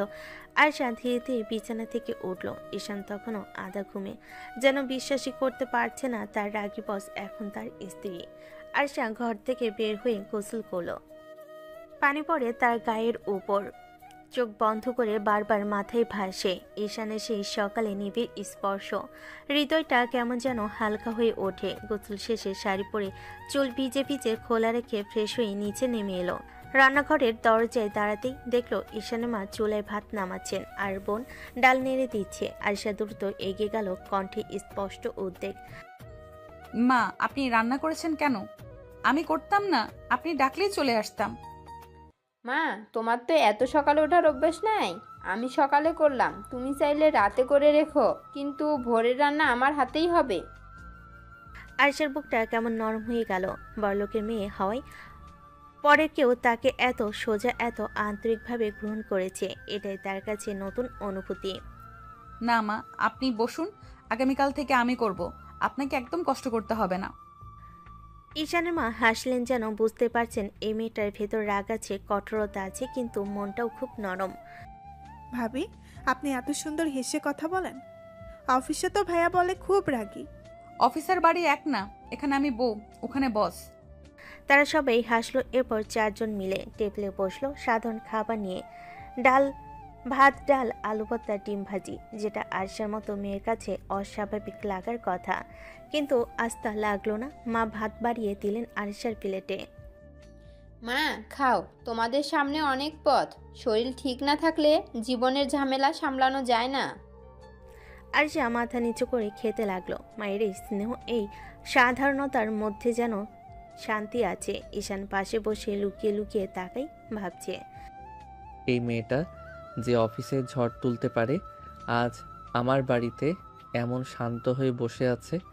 এটা কি ভাগ্য না সমস্যার শুরু? মা, প্লেটগুলো দিন, আমি ধুয়ে দিচ্ছি। না মা, তোমার দরকার নাই, তুমি উপরে গিয়ে বিশ্রাম করো। আছে দরকার, এখন থেকে আমিই করব, এটা আমার ঘর, আমার দায়িত্ব। ঈশান অবাক, মা অবাক, বোন বিস্ময়ে তাকিয়ে। আরিশা ধীরে ধীরে প্লেট ধরার কাজে লাগলো। শাড়ির আঁচল ভিজে যাচ্ছে, তবুও তার চোখে শান্তির ছাপ। হয়তো রাতের সব ঘটনা, হয়তো নতুন সম্পর্ক, কিন্তু আজ আরিশার মন অন্যরকম। রাত গভীর, বাড়ির উঠোনে হালকা বাতাস বয়ে যাচ্ছে, ঘরের বাইরে অন্ধকার, ভেতরে শুধু নরম আলো। আরিশা ফোন কানে দিয়ে বারান্দায় দাঁড়িয়ে আছে, তার গলার স্বর শান্ত, কিন্তু কথাগুলো কেমন যেন রহস্যময়, গভীর। যখন কাউকে রেগে শাস্তি দেওয়া যায় না, তখন তাকে ভালোবাসা দেখিয়ে হাত ছেড়ে দিতে হয়। তাহলে সে যে কষ্ট পাবে, সেই কষ্টই তার সমস্ত অপরাধের শাস্তি হবে। তার মুখের ভঙ্গিতে রাগ নেই, বরং অদ্ভুত শান্তি, যেন নিজের ভেতরে একটা যুদ্ধ হারিয়ে এসেছে, আবার জিতেও যাচ্ছে। ঠিক তখনই দরজার পর্দা সরিয়ে ঈশান ধীর পায়ে এগিয়ে আসে। শার্টের বোতাম দুইটা খোলা, চুল এলোমেলো, তার চোখে রয়েছে কৌতূহল আর হালকা ভয়। সে কি কিছু ভুল শুনে ফেলো? ঈশান থেমে দাঁড়ায়, কিছুক্ষণ চুপ করে আয়েশাকে দেখে। আয়েশা হঠাৎই টের পেয়ে ফোন কেটে ফেলে। আপনি কাদের কথা বলছিলেন? আয়েশা তাকায় না, হাতের ফোন ধরে বারান্দা থেকে ঘরের দিকে হাঁটে। তার পায়ের শব্দটা যেন পরিবেশের চাপ বাড়িয়ে দিচ্ছে। ঈশান পেছন পেছন আসে। কিছু কি হয়েছে? আপনার কণ্ঠ শুনে মনে হলো কেউ আপনাকে কষ্ট দিয়েছে। আয়েশা হালকা হাসি দিল, সেই হাসি নিখুঁত ভদ্রতা, কিন্তু ভেতরে লুকানো হাজারটা না বলা কথার ঢেউ। কিছুই হয়নি, এত ভাবছো কেন? আপনি যেভাবে বলছিলেন, কাউকে রেগে শাস্তি দেওয়া না গেলে ভালোবাসা দেখিয়ে হাত ছেড়ে দিতে হয়, এই কথাটা কার জন্য? সব কথা সবার জন্য নয় ঈশান। ঈশান থমকে যায়, মনে হাজার প্রশ্ন, কিন্তু কিছু বলতে পারে না। আয়েশা ঘরের দিকে এগিয়ে যায়, দরজার সামনে এসে থামে। আসো, অনেক রাত হয়ে গেছে। ঈশান তার দিকে কয়েক সেকেন্ড তাকিয়ে থাকে, তার মনে একটাই প্রশ্ন ঘুরপাক খাচ্ছে। আয়েশা কাকে ছেড়ে দিতে চায়, আর কেন তার কণ্ঠে এই ব্যথা? সে এগিয়ে গিয়ে আবার জিজ্ঞেস করতে চায়, কিন্তু আয়েশা ইতিমধ্যে ঘরে ঢুকে গেছে। ঈশান দরজার সামনে দাঁড়িয়ে গভীর শ্বাস নেয়। আজ প্রথমবার সে পরিষ্কারভাবে অনুভব করলো আয়েশা শুধু রাগী না, তার ভেতরে লুকানো এক গভীর রহস্য আছে। আর আজ সেই রহস্যের দরজা একটু হলেও খুলে গেছে, কিন্তু ঠিক কার দিকে? রাত অনেকটা এগিয়ে গেছে, ঘরের ভেতরের আলোটা নরম হালকা হলুদ, যেন ইচ্ছে করে রোমান্টিক পরিবেশ তৈরি করছে। বাড়ির নিস্তব্ধতা, ভেতরে শুধু দুজন মানুষের নিঃশ্বাসের শব্দ। ঈশান আগে থেকে শুয়েছিল, কিন্তু চোখ দুটো বন্ধ হলো, ঘুম আসছিল না। আয়েশা এলোমেলো চুলে ধীরে ধীরে বিছানায় শুয়ে মাত্রই পাশে জায়গা নিল। আয়েশার শরীরের উষ্ণতা ছুঁতেই ঈশানের বুকের ভেতর কেমন অদ্ভুত নরম একটা ধাক্কা লাগে। সে ধীরে ধীরে হাত বাড়িয়ে আয়েশাকে জড়িয়ে ধরে, তারপর হঠাৎই আয়েশার গলায় মুখ ডুবিয়ে দিল। বুকের কাছে তার শ্বাস নরম হয়ে ছুঁয়ে গেল। আপনি কি কখনো আমাকে ভালোবাসতে পারবেন? কথাটা বলা শেষ হতে তার হাত একটু কাঁপল, যেন ভয়। যদি আয়েশা না বলে। আয়েশা কয়েক সেকেন্ড চুপ করে থাকে, তার মুখে কোনো রাগ নেই, কোনো চাপ নেই, শুধু শান্ত, অবাক করা আত্মবিশ্বাস। সে ঈশানের মুখটা নিজের দিকে ঘুরিয়ে দেয়। তুমি আমার স্বামী, তোমাকে ভালোবাসা আমার দায়িত্ব, অবশ্যই বাসবো। ঈশানের চোখ চকচক করে ওঠে, তার মুখে হাসি, যেন ছোট্ট বাচ্চা নিজের কাঙ্ক্ষিত খেলনাটা পেয়ে গেছে। সে আয়েশার ঠোঁটে ধীরে দীর্ঘ একটা চুমু খায়, চুমুর মাঝে আবার বলে, সোনা বউ আমার, তোমাকেও অনেক ভালোবাসবো আমি। সে আবারও চুমু দেয়। আয়েশার গাল, কপাল, ঠোঁট সব জায়গায় যেন তার সুখ ছড়িয়ে পড়ে। আয়েশা তাকে কিছুতেই আটকায় না, শুধু চোখ বন্ধ করে থাকে, মুখে হালকা হাসি, কিন্তু আয়েশার মনে নীরব কথা, যা ঈশান জানে না আয়েশার মনে মনে। তোমাকে ভালো না বাসলে কষ্ট কিভাবে দিব ঈশান? আমি তো চাই তোমাকে কষ্ট দিতে, এমন কষ্ট যাতে তুমি সোজা হয়ে দাঁড়াতেই না পারো। যত অপরাধের দাম, সব অপরাধের দাম আমি শোধ করব। তোমাকে ভালোবেসেই শাস্তি দেওয়ার পরিকল্পনা করছি আমি। তার চোখের কোণে অদ্ভুত এক ঝিলিক, রাগ, অভিমান আর হালকা দুষ্টামি মেশানো। ঈশান কিছুই বোঝে না, সে শুধু আয়েশাকে বুকে চেপে ধরে নরম করে বলে, তুমি থাকলে মনে হয় পৃথিবীটা আমার। আয়েশা ঠোঁটের আদর ভরা একটু হাসি এনে মাথা রাখে ঈশানের বুকে, কিন্তু তার ভেতরে ঝড় জমে উঠেছে। এমন ঝড় যা ঈশানের জীবনে একটা ঝড় টানাপোড়েন তৈরি করতে চলেছে। পরে সকালটা যেন একদম ঝড়ের আগে নিস্তব্ধতার মতো। আয়েশা আগের মতোই ফরমাল সাজে, কিন্তু মুখে আজ অদ্ভুত শান্তি। তার চোখে রাগ নেই, কঠোরতা আছে, কিন্তু সেই কঠোরতা এখন অন্যরকম দ্যুতি ছড়াচ্ছে। সে অফিসে ঢুকে গেল, সবার হাতে কাজ চলছে। হঠাৎ আয়েশা কড়া গলায় বলল, সবাই একটু হলে কনফারেন্স রুমে আসুন। সকলেই ফাইল রেখে টেনশনে ঢুকে আসে। ম্যাডামের মুখ দেখে কেউ কথা বলতে সাহস পায় না। আরিশা সবার সামনে দাঁড়িয়ে দুহাত ক্রস করে পড়ল। আপনারা সবাই জেনে রাখুন, আমি ঈশানকে বিয়ে করেছি। আজ থেকে সবাই তাকে সম্মান দিয়ে কথা বলবেন। এবার পুরো অফিস নিস্তব্ধ, চেয়ার পর্যন্ত যেন নড়ে ওঠে না। সবার চোখ বড় বড়, মনে হয় কেউ যদি চা খেত হাতে থাকা কাপটাই পড়তো। তামিম তো সরাসরি মুখ হা করে দাঁড়িয়ে। কি ভাই, এটা কিভাবে সম্ভব হলো? ম্যাম যে রাগী, এত ভয়ানক রাগী, আপনাকে বিয়ে করলেন? কি আর বলবো ভাই, কপালে ছিল, আল্লাহর ইচ্ছে সব। ভাইয়ের কপাল তো একদম সোনার। ম্যাডামকে বিয়ে, যার সামনে আমরা তাকাতেও ভয় পাই। ম্যাডাম বোধহয় প্রেমে পড়ে গেছে, না হলে ম্যাডাম কাউকে বিয়ে করতে পারে? শুনেছিস কখনো? এদিকে আরিশা সবিককে সেই দৃষ্টিটা দিল, যে দৃষ্টি দেখলে মানুষ আর কথা বলতে ভুলে যায়। তারপর ধীরে বলল, আমার ব্যক্তিগত ব্যাপারে অত আলোচনার দরকার নেই। সবাই কাজে ফিরুন। আর মনে রাখবেন, ঈশান এখন কোম্পানির সিনিয়র হিসেবে গণ্য হবে। যথাযথ সম্মান দেবেন। সবাই তড়িঘড়ি করে কাজে ফিরে গেল। তামিম হাঁটতে হাঁটতে ঈশানের কাঁধে হাত দিল। ভাই, আপনি তো পুরো ইতিহাস গড়ে ফেললেন। চিন্তা নাই ভাই, কিন্তু ভিতরে ভিতরে আমি নিজেও ভয় পাই ম্যামের এক রাগে গোটা অফিস উড়াই দিতে পারবে। অফিসের ব্যস্ত সময়ে সবে কাজ করছে, ঠিক তখনই কোম্পানির সামনে দরজা দিয়ে ঢুকলেন আরিশার বাবা, কোম্পানির চেয়ারম্যান। কঠোর চেহারা, তীক্ষ্ণ চোখ, যেন পুরো অফিস কেঁপে উঠল। রিসেপশন থেকে সবাই দাঁড়িয়ে সালাম দিল। তার চোখে স্পষ্ট অসন্তোষ। তিনি সরাসরি আরিশার কেবিনে ঢুকে দরজা বন্ধ করে দিলেন। কেবিনের ভিতর আরিশা টেবিলে ফাইল দেখছিল। বাবাকে দেখে উঠে দাঁড়ালো। বাবা, তুমি হঠাৎ? হঠাৎই আসতে হয় মা, কারণ তুমি যে কাজটা করছো তা শুনে বসে থাকা যায় না। এটা কি করলে আরিশা? ঈশানকে বিয়ে, এত বড় সিদ্ধান্ত তুমি হুট করে নিলে? বাবা, তুমি তো জানো, কারণ ছাড়া আমি কখনো কিছু করি না, তাও বিয়ের মতো একটা বড় বিষয়। অবশ্যই না ভেবে আমি কিছু করিনি। আমি জানি মা, তুমি ভেবে চিন্তেই করেছো। তুমি বোকা নাও, তোমাকে আমি চিনি। কিন্তু এইটাই সমস্যা, এটা বিয়ে মা, জীবনের সবচেয়ে বড় সিদ্ধান্ত। এ ব্যাপারে ছেলে খেলা চলে না। তুমি যে রাগী জেদি, তাই বলে এমন হঠকারিতা? হঠকারিতা নয় বাবা, সময় পরিস্থিতি সব মিলিয়ে যা ঠিক মনে হয়েছে সেটাই করেছি। আরিশা, তুমি জানো না, বিয়ে মানে শুধু দুজন মানুষ না, বংশ, পরিবার, দায়িত্ব সব জড়িয়ে থাকে। আমি ভয় পাচ্ছি তুমি পরে কষ্ট পাবে।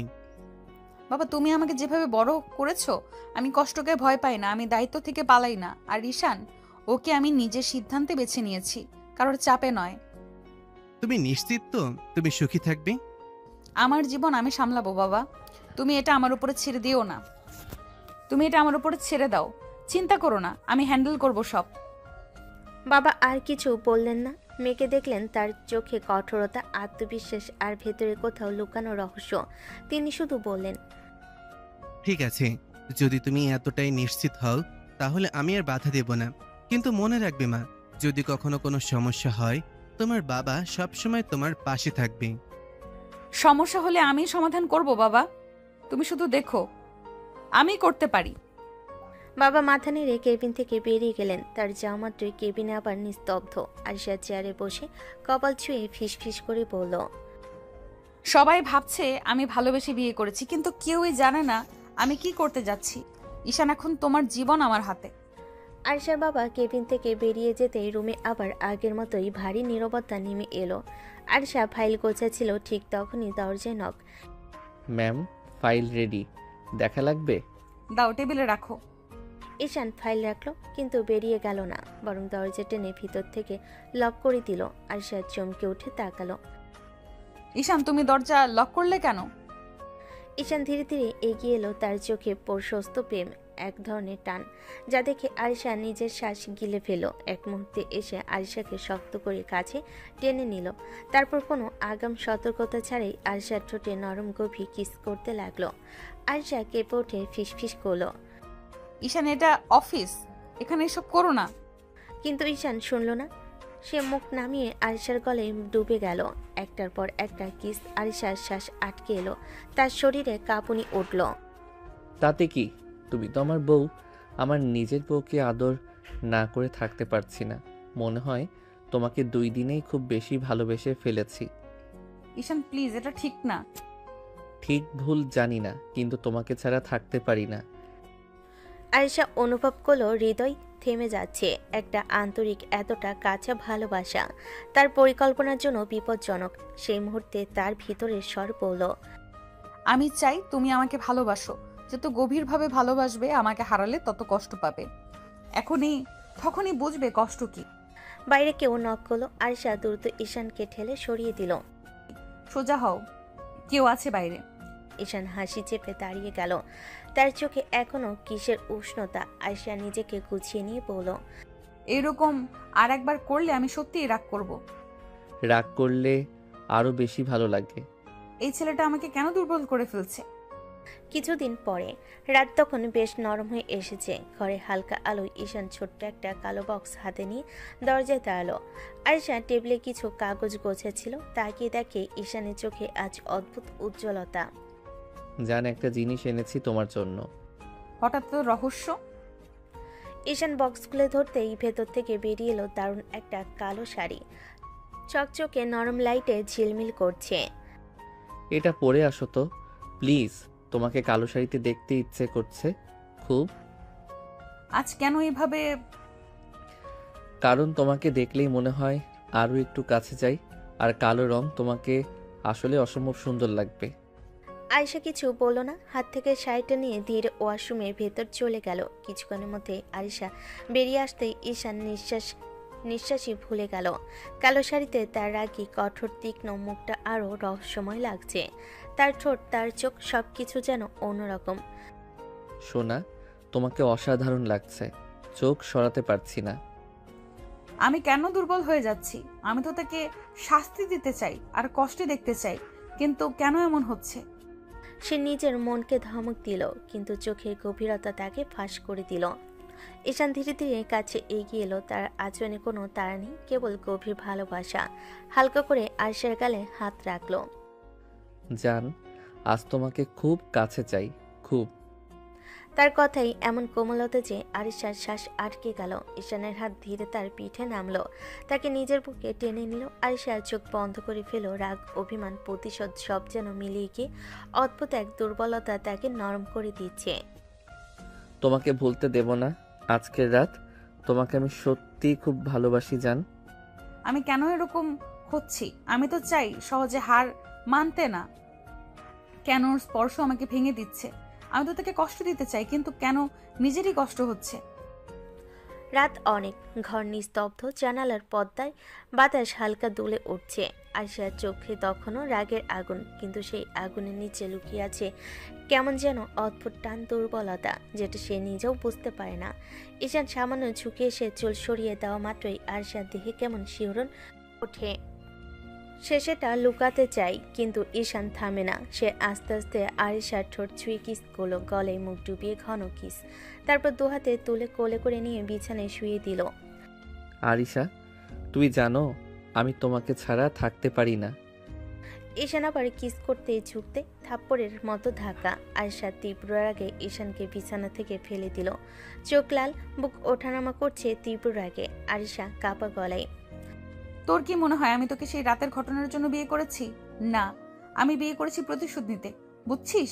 প্রতিশোধ। প্রতিশোধ? কিসের প্রতিশোধ আরিশা?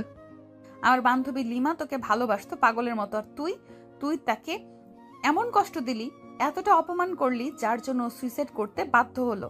আমি চাই তুইও বুঝ, ভালোবেসে কষ্ট পেলে কেমন লাগে। তুমি কি যা তা বলছো আরিশা? তুমি হয়তো ভুল বুঝেছো আমাকে। ভুল? লিমা তোকে নিজে বলেছিল তুই খান গ্রুপে চাকরি করতি, তুই আমাকে ইগনোর করতি, তুই তাকে হিউমিলিয়েট করতি। আরিশা, ঈশান নাম কি শুধু আমার একার? খান গ্রুপে 3 জন ঈশান ছিল, 3 জন। তুমি কি নিশ্চিত তোমার বান্ধবী যে লোকটাকে ভালোবাসতো সে আমি? আয়েশা মুহূর্তে থমকে যায়। তার চোখে বিস্ময়, সন্দেহ তোড়জোড় করে। ভেবে দেখা কোনো কিছুই মিলছে না। হঠাৎ ঈশান ধীরে ধীরে বলে, আমি তোমাকে কখনো চিনতাম না, লিমাকেও না। আমার উপর অভিযোগ তোলার আগে একবার ভেবে দেখো, একবার খুঁজে দেখো, সত্যি কোনো ঈশান তোমাদের জীবনে ছিল? আয়শা স্তব্ধ, তার ভেতরটা কেমন যেন কেঁপে ওঠে, রাগ যেন মুহূর্তে কোথাও মিলিয়ে যায়, মাথা ঘুরে যায়। তাহলে যার উপর প্রতিশোধ নিতে এত কিছু করলো সে কি ভুল মানুষ? ঈশান ধীরে বলে, তুমি প্রতিশোধ নিতে আমাকে বিয়ে করেছো ঠিক আছে, কিন্তু তোমার চোখে যে ভালোবাসা আমি দেখেছি সেটা কি ভুল ছিল? আমি কাউকে ভালোবাসতে আসিনি, আমার কাজ শেষ হলেই তুমি মুক্ত। তুমি ভুল ঈশানকে বিয়ে করেছো। আর ঈশা, কিন্তু একটা কথা মাথায় রাখবে, ভালোবাসা প্রতিশোধ নয়। যেদিন বুঝবে আমি দোষী ছিলাম না, সেদিন তুমি নিজেই আমার চোখে তাকাতে পারবে না। ঘরে আলো মিলান, দুজনের নিঃশ্বাস পর্যন্ত ভারী। আয়শা দরজার কাছে দাঁড়িয়ে, ঈশান বিছানার ধারে বসে মাথা নিচু করে রেখেছে। হঠাৎ সে মুখ তুলল, চোখ দুটো লাল, রাগে না ব্যথায়। ঈশান ঠান্ডা গলায় বলল, বিয়ের রাতে যা হলো ওটাও কি তোমার প্ল্যান ছিল আরিশা? হ্যাঁ, আমি ইচ্ছে করেই সেখানে ড্রিঙ্ক রেখেছিলাম যাতে তুমি পানি ভেবে খাও। ঈশান কিছুক্ষণ তাকিয়ে রইল নিঃশব্দে, তারপরে হালকা হাসলো, কিন্তু সেই হাসিতে অদ্ভুত ব্যথা। অভিনন্দন আরিশা, তুমি সফল হয়েছ। আসল ঈশানকে কষ্ট দিতে না পারলেও আমাকে ঠিকই কষ্ট দিয়ে যাচ্ছ। এতগুলো দিন, এত কাছে আসা, এত আদর, ভালোবাসার অভিনয়, সকালে আমার জন্য চা বানানো, অফিসে আমার যত্ন নেওয়া, রাতে পাশে শোয়া, সব মিথ্যা ছিল তাই না? সংসারের দায়িত্ব, আমার পাশে থাকা, সবই ছিল নাটক। আমি বুঝতেই পারিনি আরিশা, তোমার প্রতিটা হাসি, স্পর্শ, কাছে আসা, সবই ছিল একটা খেলা। আয়শার চোখে এক ফোঁটা পানি, কিন্তু সে সেটা দ্রুত লুকিয়ে নিল। ঈশান গভীর নিঃশ্বাস ফেলে বলে, কষ্টটা কি জানো কোথায় লাগছে? তুমি আমাকে কষ্ট দিলে আমি সহ্য করতে পারবো, কিন্তু আমার মা যদি জেনে যায় যে তার ছেলের বউ তার ছেলেকে শুধু প্রতিশোধ নেওয়ার জন্য বিয়ে করেছে, বুঝতে পারলে ও ভেঙে পড়বে। আরিশা, আমার মা তো তোমাকে নিজের মেয়ের মতোই দেখেছে। তাতে আমার কিছু যায় আসে না, আর তোমার মাকে কষ্ট দেওয়ার কোনো ইচ্ছে আমার নেই। আমি শুধু আমার বাকি হিসেবটা চুকাতে চাইছিলাম। তুমি সত্যি এতটাই নির্মম? আয়শা মুখ ফিরিয়ে জানালার দিকে তাকালো। বাইরে কালো রাত, ঝড়ো বাতাস। ঈশান ধীরে বলল, তুমি যে আমাকে পুরোপুরি ভুল মানুষ ভেবে শাস্তি দিচ্ছ, এটা কি একটু হলেও মনে লাগে না তোমার? আয়শা চুপ। এক মুহূর্তে নীরবতার মাঝে ঈশানের কণ্ঠ আরো নরম হয়ে গেল। আরিশা, তুমি যদি সত্যি আরেকবার ভেবে দেখতে, হয়তো আমার উপর এই অন্যায়টুকু করতে না। অনেক হয়েছে, তোমার ড্রামা শুনতে চাই না। আমি ড্রামা করছি? তাহলে ওই সব রাত যখন তোমাকে কাছে পেয়েছি, ওগুলো কি তোমার অভিনয়? আমার কাছে এসে মাথা রাখা, আমাকে আদর করতে দেওয়া, এটাও কি প্রতিশোধের অংশ ছিল? আয়শার বুক ভার হয়ে আসে, কিন্তু সে কোনো উত্তর দেয় না। ঈশান ধীরে বলে, জানো আরিশা, ভুল ঈশানকে খুঁজে পাওয়া গেলে শাস্তি দেবার মানে নেই। একটা কথা তবে মনে রেখো, যেদিন বুঝবে আমি দোষী ছিলাম না, সেদিন নিজেকেও ক্ষমা করতে পারবে না। ঈশান দরজা বন্ধ করে চলে যেতে ঘরটা অদ্ভুত নীরব হয়ে গেল। মনে হচ্ছে এই নীরবতা যেন হাজারটা তীরের মতো বুকে বিচ্ছে।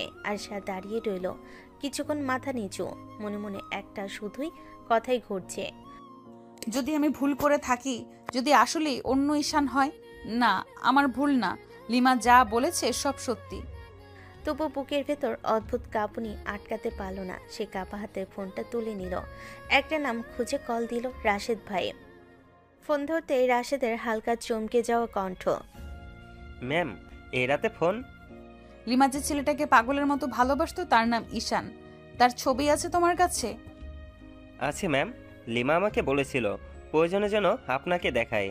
আপনি এখন চাইছেন? হ্যাঁ, এখনই পাঠান।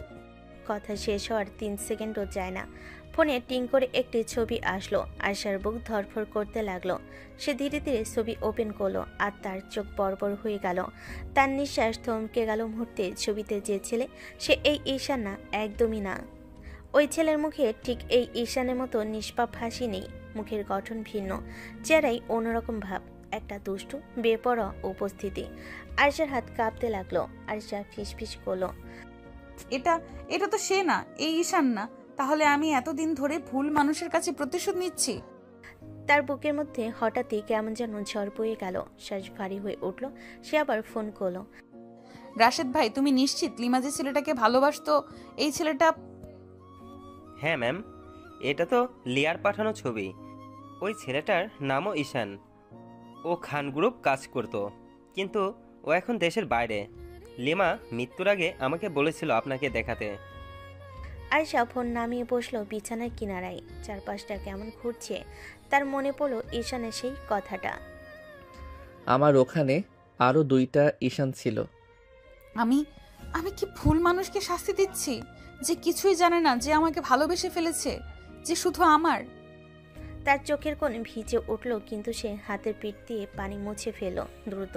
না, সে দুর্বল হবে না, কিন্তু বুকটা যে আজ আর শক্ত থাকতে পারছে না।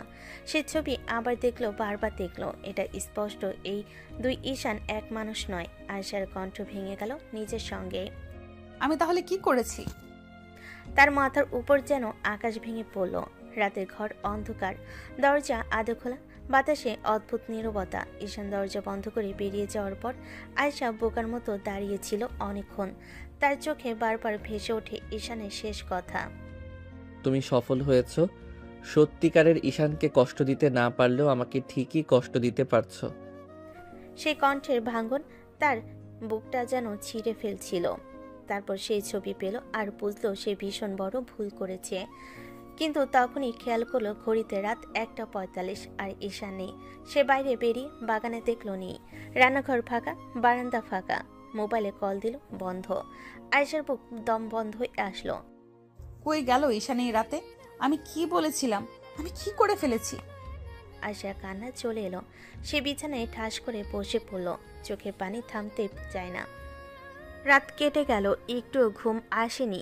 চোখ শুধু গরম, ক্লান্ত শরীর, মন অস্থির। সকালে আরশা ফ্যাকাশে মুখে অফিসের দিকে রওনা হলো। চোখ লাল, নিদ্রাহীন, কিন্তু তবুও চেষ্টা করলো নিজেকে শক্ত দেখাতে। অফিসে ঢুকতেই সবাই তাকে সম্মান দিয়ে সালাম করলো, কিন্তু সে কারোর উত্তর দিল না। তার মাথায় শুধু একটাই প্রশ্ন, ঈশান কই? ঠিক 5 মিনিট পর তার সামনে সেই মানুষটা এসে দাঁড়ালো। ঈশান, চোখ লাল, মুখে দাড়ি উঠেছে হালকা, চোখের নিচে কালো দাগ, শার্ট কুচকানো, হাতে একটা খাম। আয়েশার বুক ধরফর করে উঠল। আয়েশা দৌড়ে এগিয়েছে। ঈশান, তুমি কই ছিলে সারা রাত? ভয় পেয়েছি আমি। তুমি ফোন ধরোনি কেন আমার? ঈশান একটু পিছিয়ে গেল, চোখে কেমন যেন শূন্যতা।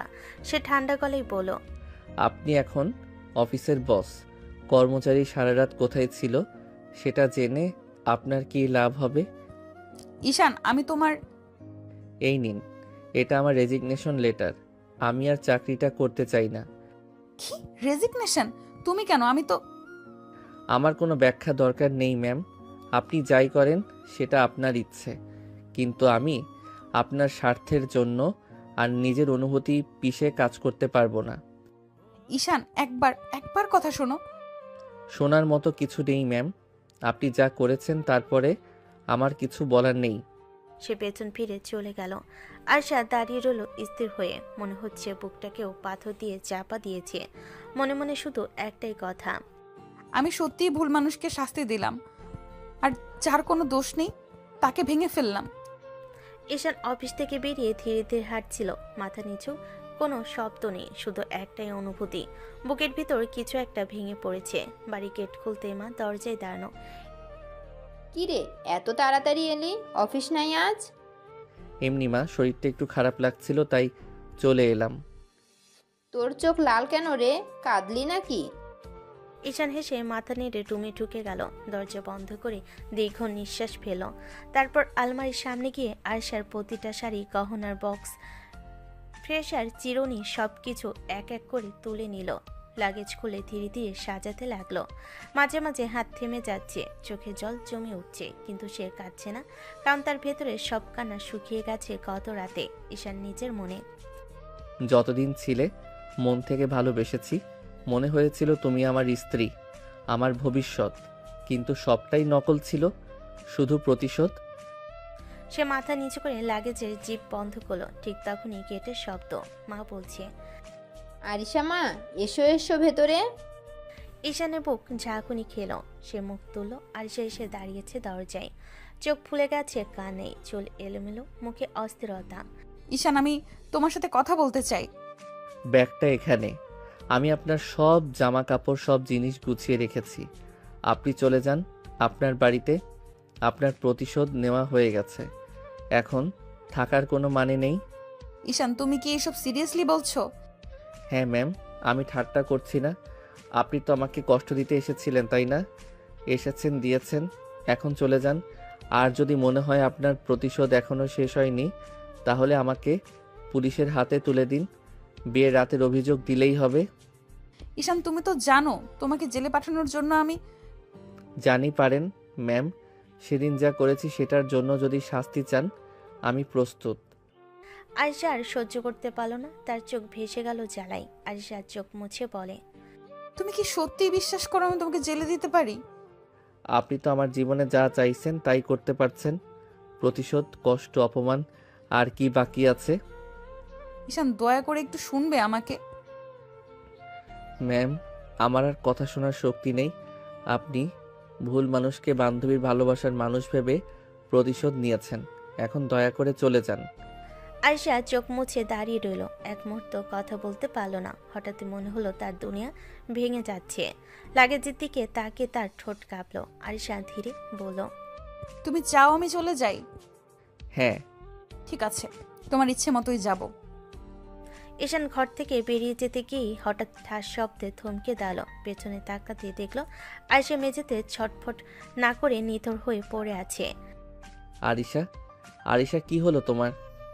ওর গলা কেঁপে উঠল। এক মুহূর্তে দেরি না করে দৌড়ে গিয়ে আরিশাকে কোলে তুলে নিতে লাগলো। বুক ধক ধক করছে, চোখের নিচে ঘাম জমে উঠছে। মা, মা তাড়াতাড়ি আসো। হায় আল্লাহ, কি হলো বৌমার? পানি দে, বালিশ দে। ঈশান কাঁপা হাতে ফোনে ডাক্তার ডাকলো। কিছুক্ষণ পর ডাক্তার এসে পরীক্ষা করতে লাগলো। ঘরে নিস্তব্ধ ভয়। ঈশানের নিঃশ্বাস জড়ানো, মায়ের চোখে পানি ছাপ। একটু পর ডাক্তার সোজা হয়ে দাঁড়ালেন।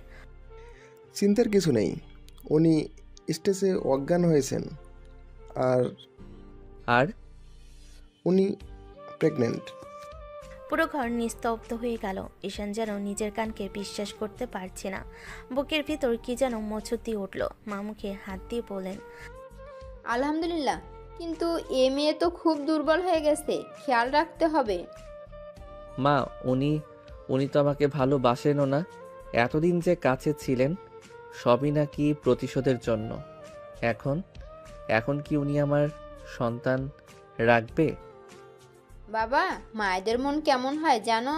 মা হওয়ার খবর শুনলে তাদের কঠিন মনও নরম হয়ে যায়। আরিশা ভুল বুঝে থাকতে পারে, কিন্তু মেয়েটা খারাপ না। তুমি ওকে সময় দাও। তুমি আমাকে ভালোবাসো না জানি, কিন্তু আমি কি পারবো তোমাকে ছাড়া থাকতে? আমাদের সন্তানকে ছাড়া থাকতে? তুমি কি রেখে দেবে তাকে? তার গলা ভারী হয়ে গেল। ঘরটা নিস্তব্ধ, কিন্তু এই নিস্তব্ধতার ভেতরেই এক নতুন ঝড় উঠেছে। ভালোবাসা, ভুল, অপরাধবোধ আর একটা নতুন প্রাণের টান। আয়শার চোখ দুটো ধীরে ধীরে নড়ল। চোখের পাতা কাঁপতেই সামনে দেখা গেল ইসরাতকে, চোখে দুষ্টু হাসি, মুখে অদ্ভুত উচ্ছ্বাস। ভাবি, অবশেষে জ্ঞান ফিরল। একটা খবর বলি, তোমাদের নতুন পুস্কু আসতে চলেছে। আয়শা হতবাক হয়ে তাকিয়ে রইল। মনে হলো কেউ তাকে ধাক্কা মেরে অন্য জগতে ফেলে দিয়েছে। কি বললে তুমি? আমি ডাক্তার বলেছে তুমি মা হতে যাচ্ছ ভাবি। আয়েশার চোখ বড় হয়ে গেল। বুকের ভিতরে কেমন যেন টনটন করছে। কিছু বলার আগে ইসরাত আর ঈশানের মা দুজনই বলল, আমরা বাইরে যাচ্ছি, তোমরা দুজন কথা বলো। দুজন রুম থেকে বেরিয়ে যেতে ঘর নিস্তব্ধ হয়ে গেল। শুধু ঈশান জানালার পাশে দাঁড়িয়ে গম্ভীর ও চুপচাপ। আয়েশা ধীরে ধীরে উঠে বসলো। পরক্ষণেই চোখ ভিজে উঠল। সে বিছানা থেকে নেমে ঈশানের দিকে এগিয়ে গেল। একটু দেরি না করে তাকে জড়িয়ে ধরল। ঈশান, প্লিজ আমাদের সন্তানের কথা ভেবে আমাকে ক্ষমা করে দাও। আমি ভুল করেছি, ভুল বুঝেছি, তোমাকে কষ্ট দিয়েছি, প্লিজ আমাকে ক্ষমা করে দাও। তার কান্না ঈশানের শার্টে ভিজে যাচ্ছে। ঈশান প্রথমে কিছু বলল না, শুধু নিঃশ্বাসটা ভারী হলো। আয়েশা আরও শক্ত করে তাকে ধরল। কি করলে তুমি? আমাকে ক্ষমা করবে বলো, আমি সেইভাবেই ক্ষমা চাইবো। তোমার পায়ের কাছে বসে থাকবো, যদি লাগে তো তোমার পাও ধরবো। শুধু বলো প্লিজ ঈশান। সে সত্যি নিচু হয়ে ঈশানের পায়ের দিকে হাত বাড়াতে গেলে ঠিক তখনই ঈশান দ্রুত তাকে থামিয়ে দিল। দুহাতে আয়েশাকে ধরে দাঁড় করালো। তার গলা কাঁপছে, চোখ লাল। আর কখনো এসব বলবে না। ক্ষমা চাইলেও নিজের সম্মান হারিয়ে নয়। কিন্তু আমি তো তোমাকে আঘাত করেছি। তুমি আমাকে আঘাত করেছো ঠিক, কিন্তু তুমি আমার স্ত্রী আর আমার সন্তানের মা হতে চলেছ। সেজন্য তোমাকে কখনো ওইভাবে নিচু হতে দেব না। তাহলে আমাকে ক্ষমা করলে? আমি চেষ্টা করছি আরিশা। তোমার ভুলকে ক্ষমা করার আগে তোমাকে আবার বিশ্বাস করতে শিখতে হবে আমাকে। 1 বছর কেটে গেছে। ঈশান আরিশার সংসার এখন সম্পূর্ণ। তাদের ছোট্ট বেবি আরিয়ান দুধ সেবনে ব্যস্ত, আর দুজনের ঘর জুড়ে যেন নতুন কোমলতার গন্ধ। রাতে বেবিকে ঘুম পাড়িয়ে আরিশা আস্তে করে ঈশানের কাঁধে মাথা রাখলো। কিছুক্ষণ চুপচাপ থাকার পর ধীরে ধীরে দু হাতে তাকে জড়িয়ে ধরল। জান, তুমি কি আগের সব এখনো মনে রেখেছো? আরে না রে সোনা, ভালোবাসার মানুষের উপর রাগ করে থাকা যায় নাকি? আমি তো অনেক আগেই সব ভুলে গেছি। কবেই ক্ষমা করে দিয়েছি। আয়শার চোখে মায়া আর অপরাধবোধ মিশে একটা অদ্ভুত ঝিলিক। সে আরও কাছে সরে এসে গলায় মুখ লুকিয়ে বলল, তাহলে আজ আমাকে একটু আগের মতো ভালোবাসো না? স্বরে লাজ লজ্জা, মুখে উষ্ণতা। এমন কথা সে কমই বলে। ঈশানের চোখের ভেতরে যেন আলো ঝলমল করে উঠল। সে আরিশাকে বুকের মাঝে টেনে নিল। শুধু একটু? আমি তো তোমাকে প্রতিদিন আগের থেকেও বেশি ভালোবাসি। কথা বলতে বলতে হঠাৎ দুহাতে তাকে কোলে তুলে নিল। আয়শা লজ্জায় মুখ তার বুকে লুকিয়ে ফেলল। এই নামাও, কেউ দেখবে।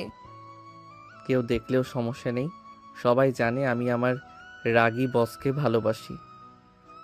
এভাবেই তাকে কোলে করে রুমে নিয়ে গেল। বিছানায় আস্তে করে শুইয়ে দিল, যেন কোনো কাছের জিনিস রাখছে। তারপর ঝুঁকে এসে গালে ঠোঁটে কপালে একটার পর একটা আদর। আমি তোমাকে খুব ভালোবাসি আমার রাগী বস। আমিও তোমাকে খুব ভালোবাসি ঈশান, এখন চিরকাল। ঘর ভরে গেল তাদের নিঃশ্বাসে, ভালোবাসা আর শান্তির উষ্ণতা, যেখানে আর অভিমান নেই, শুধু দুজন আর তাদের ছোট্ট পৃথিবী।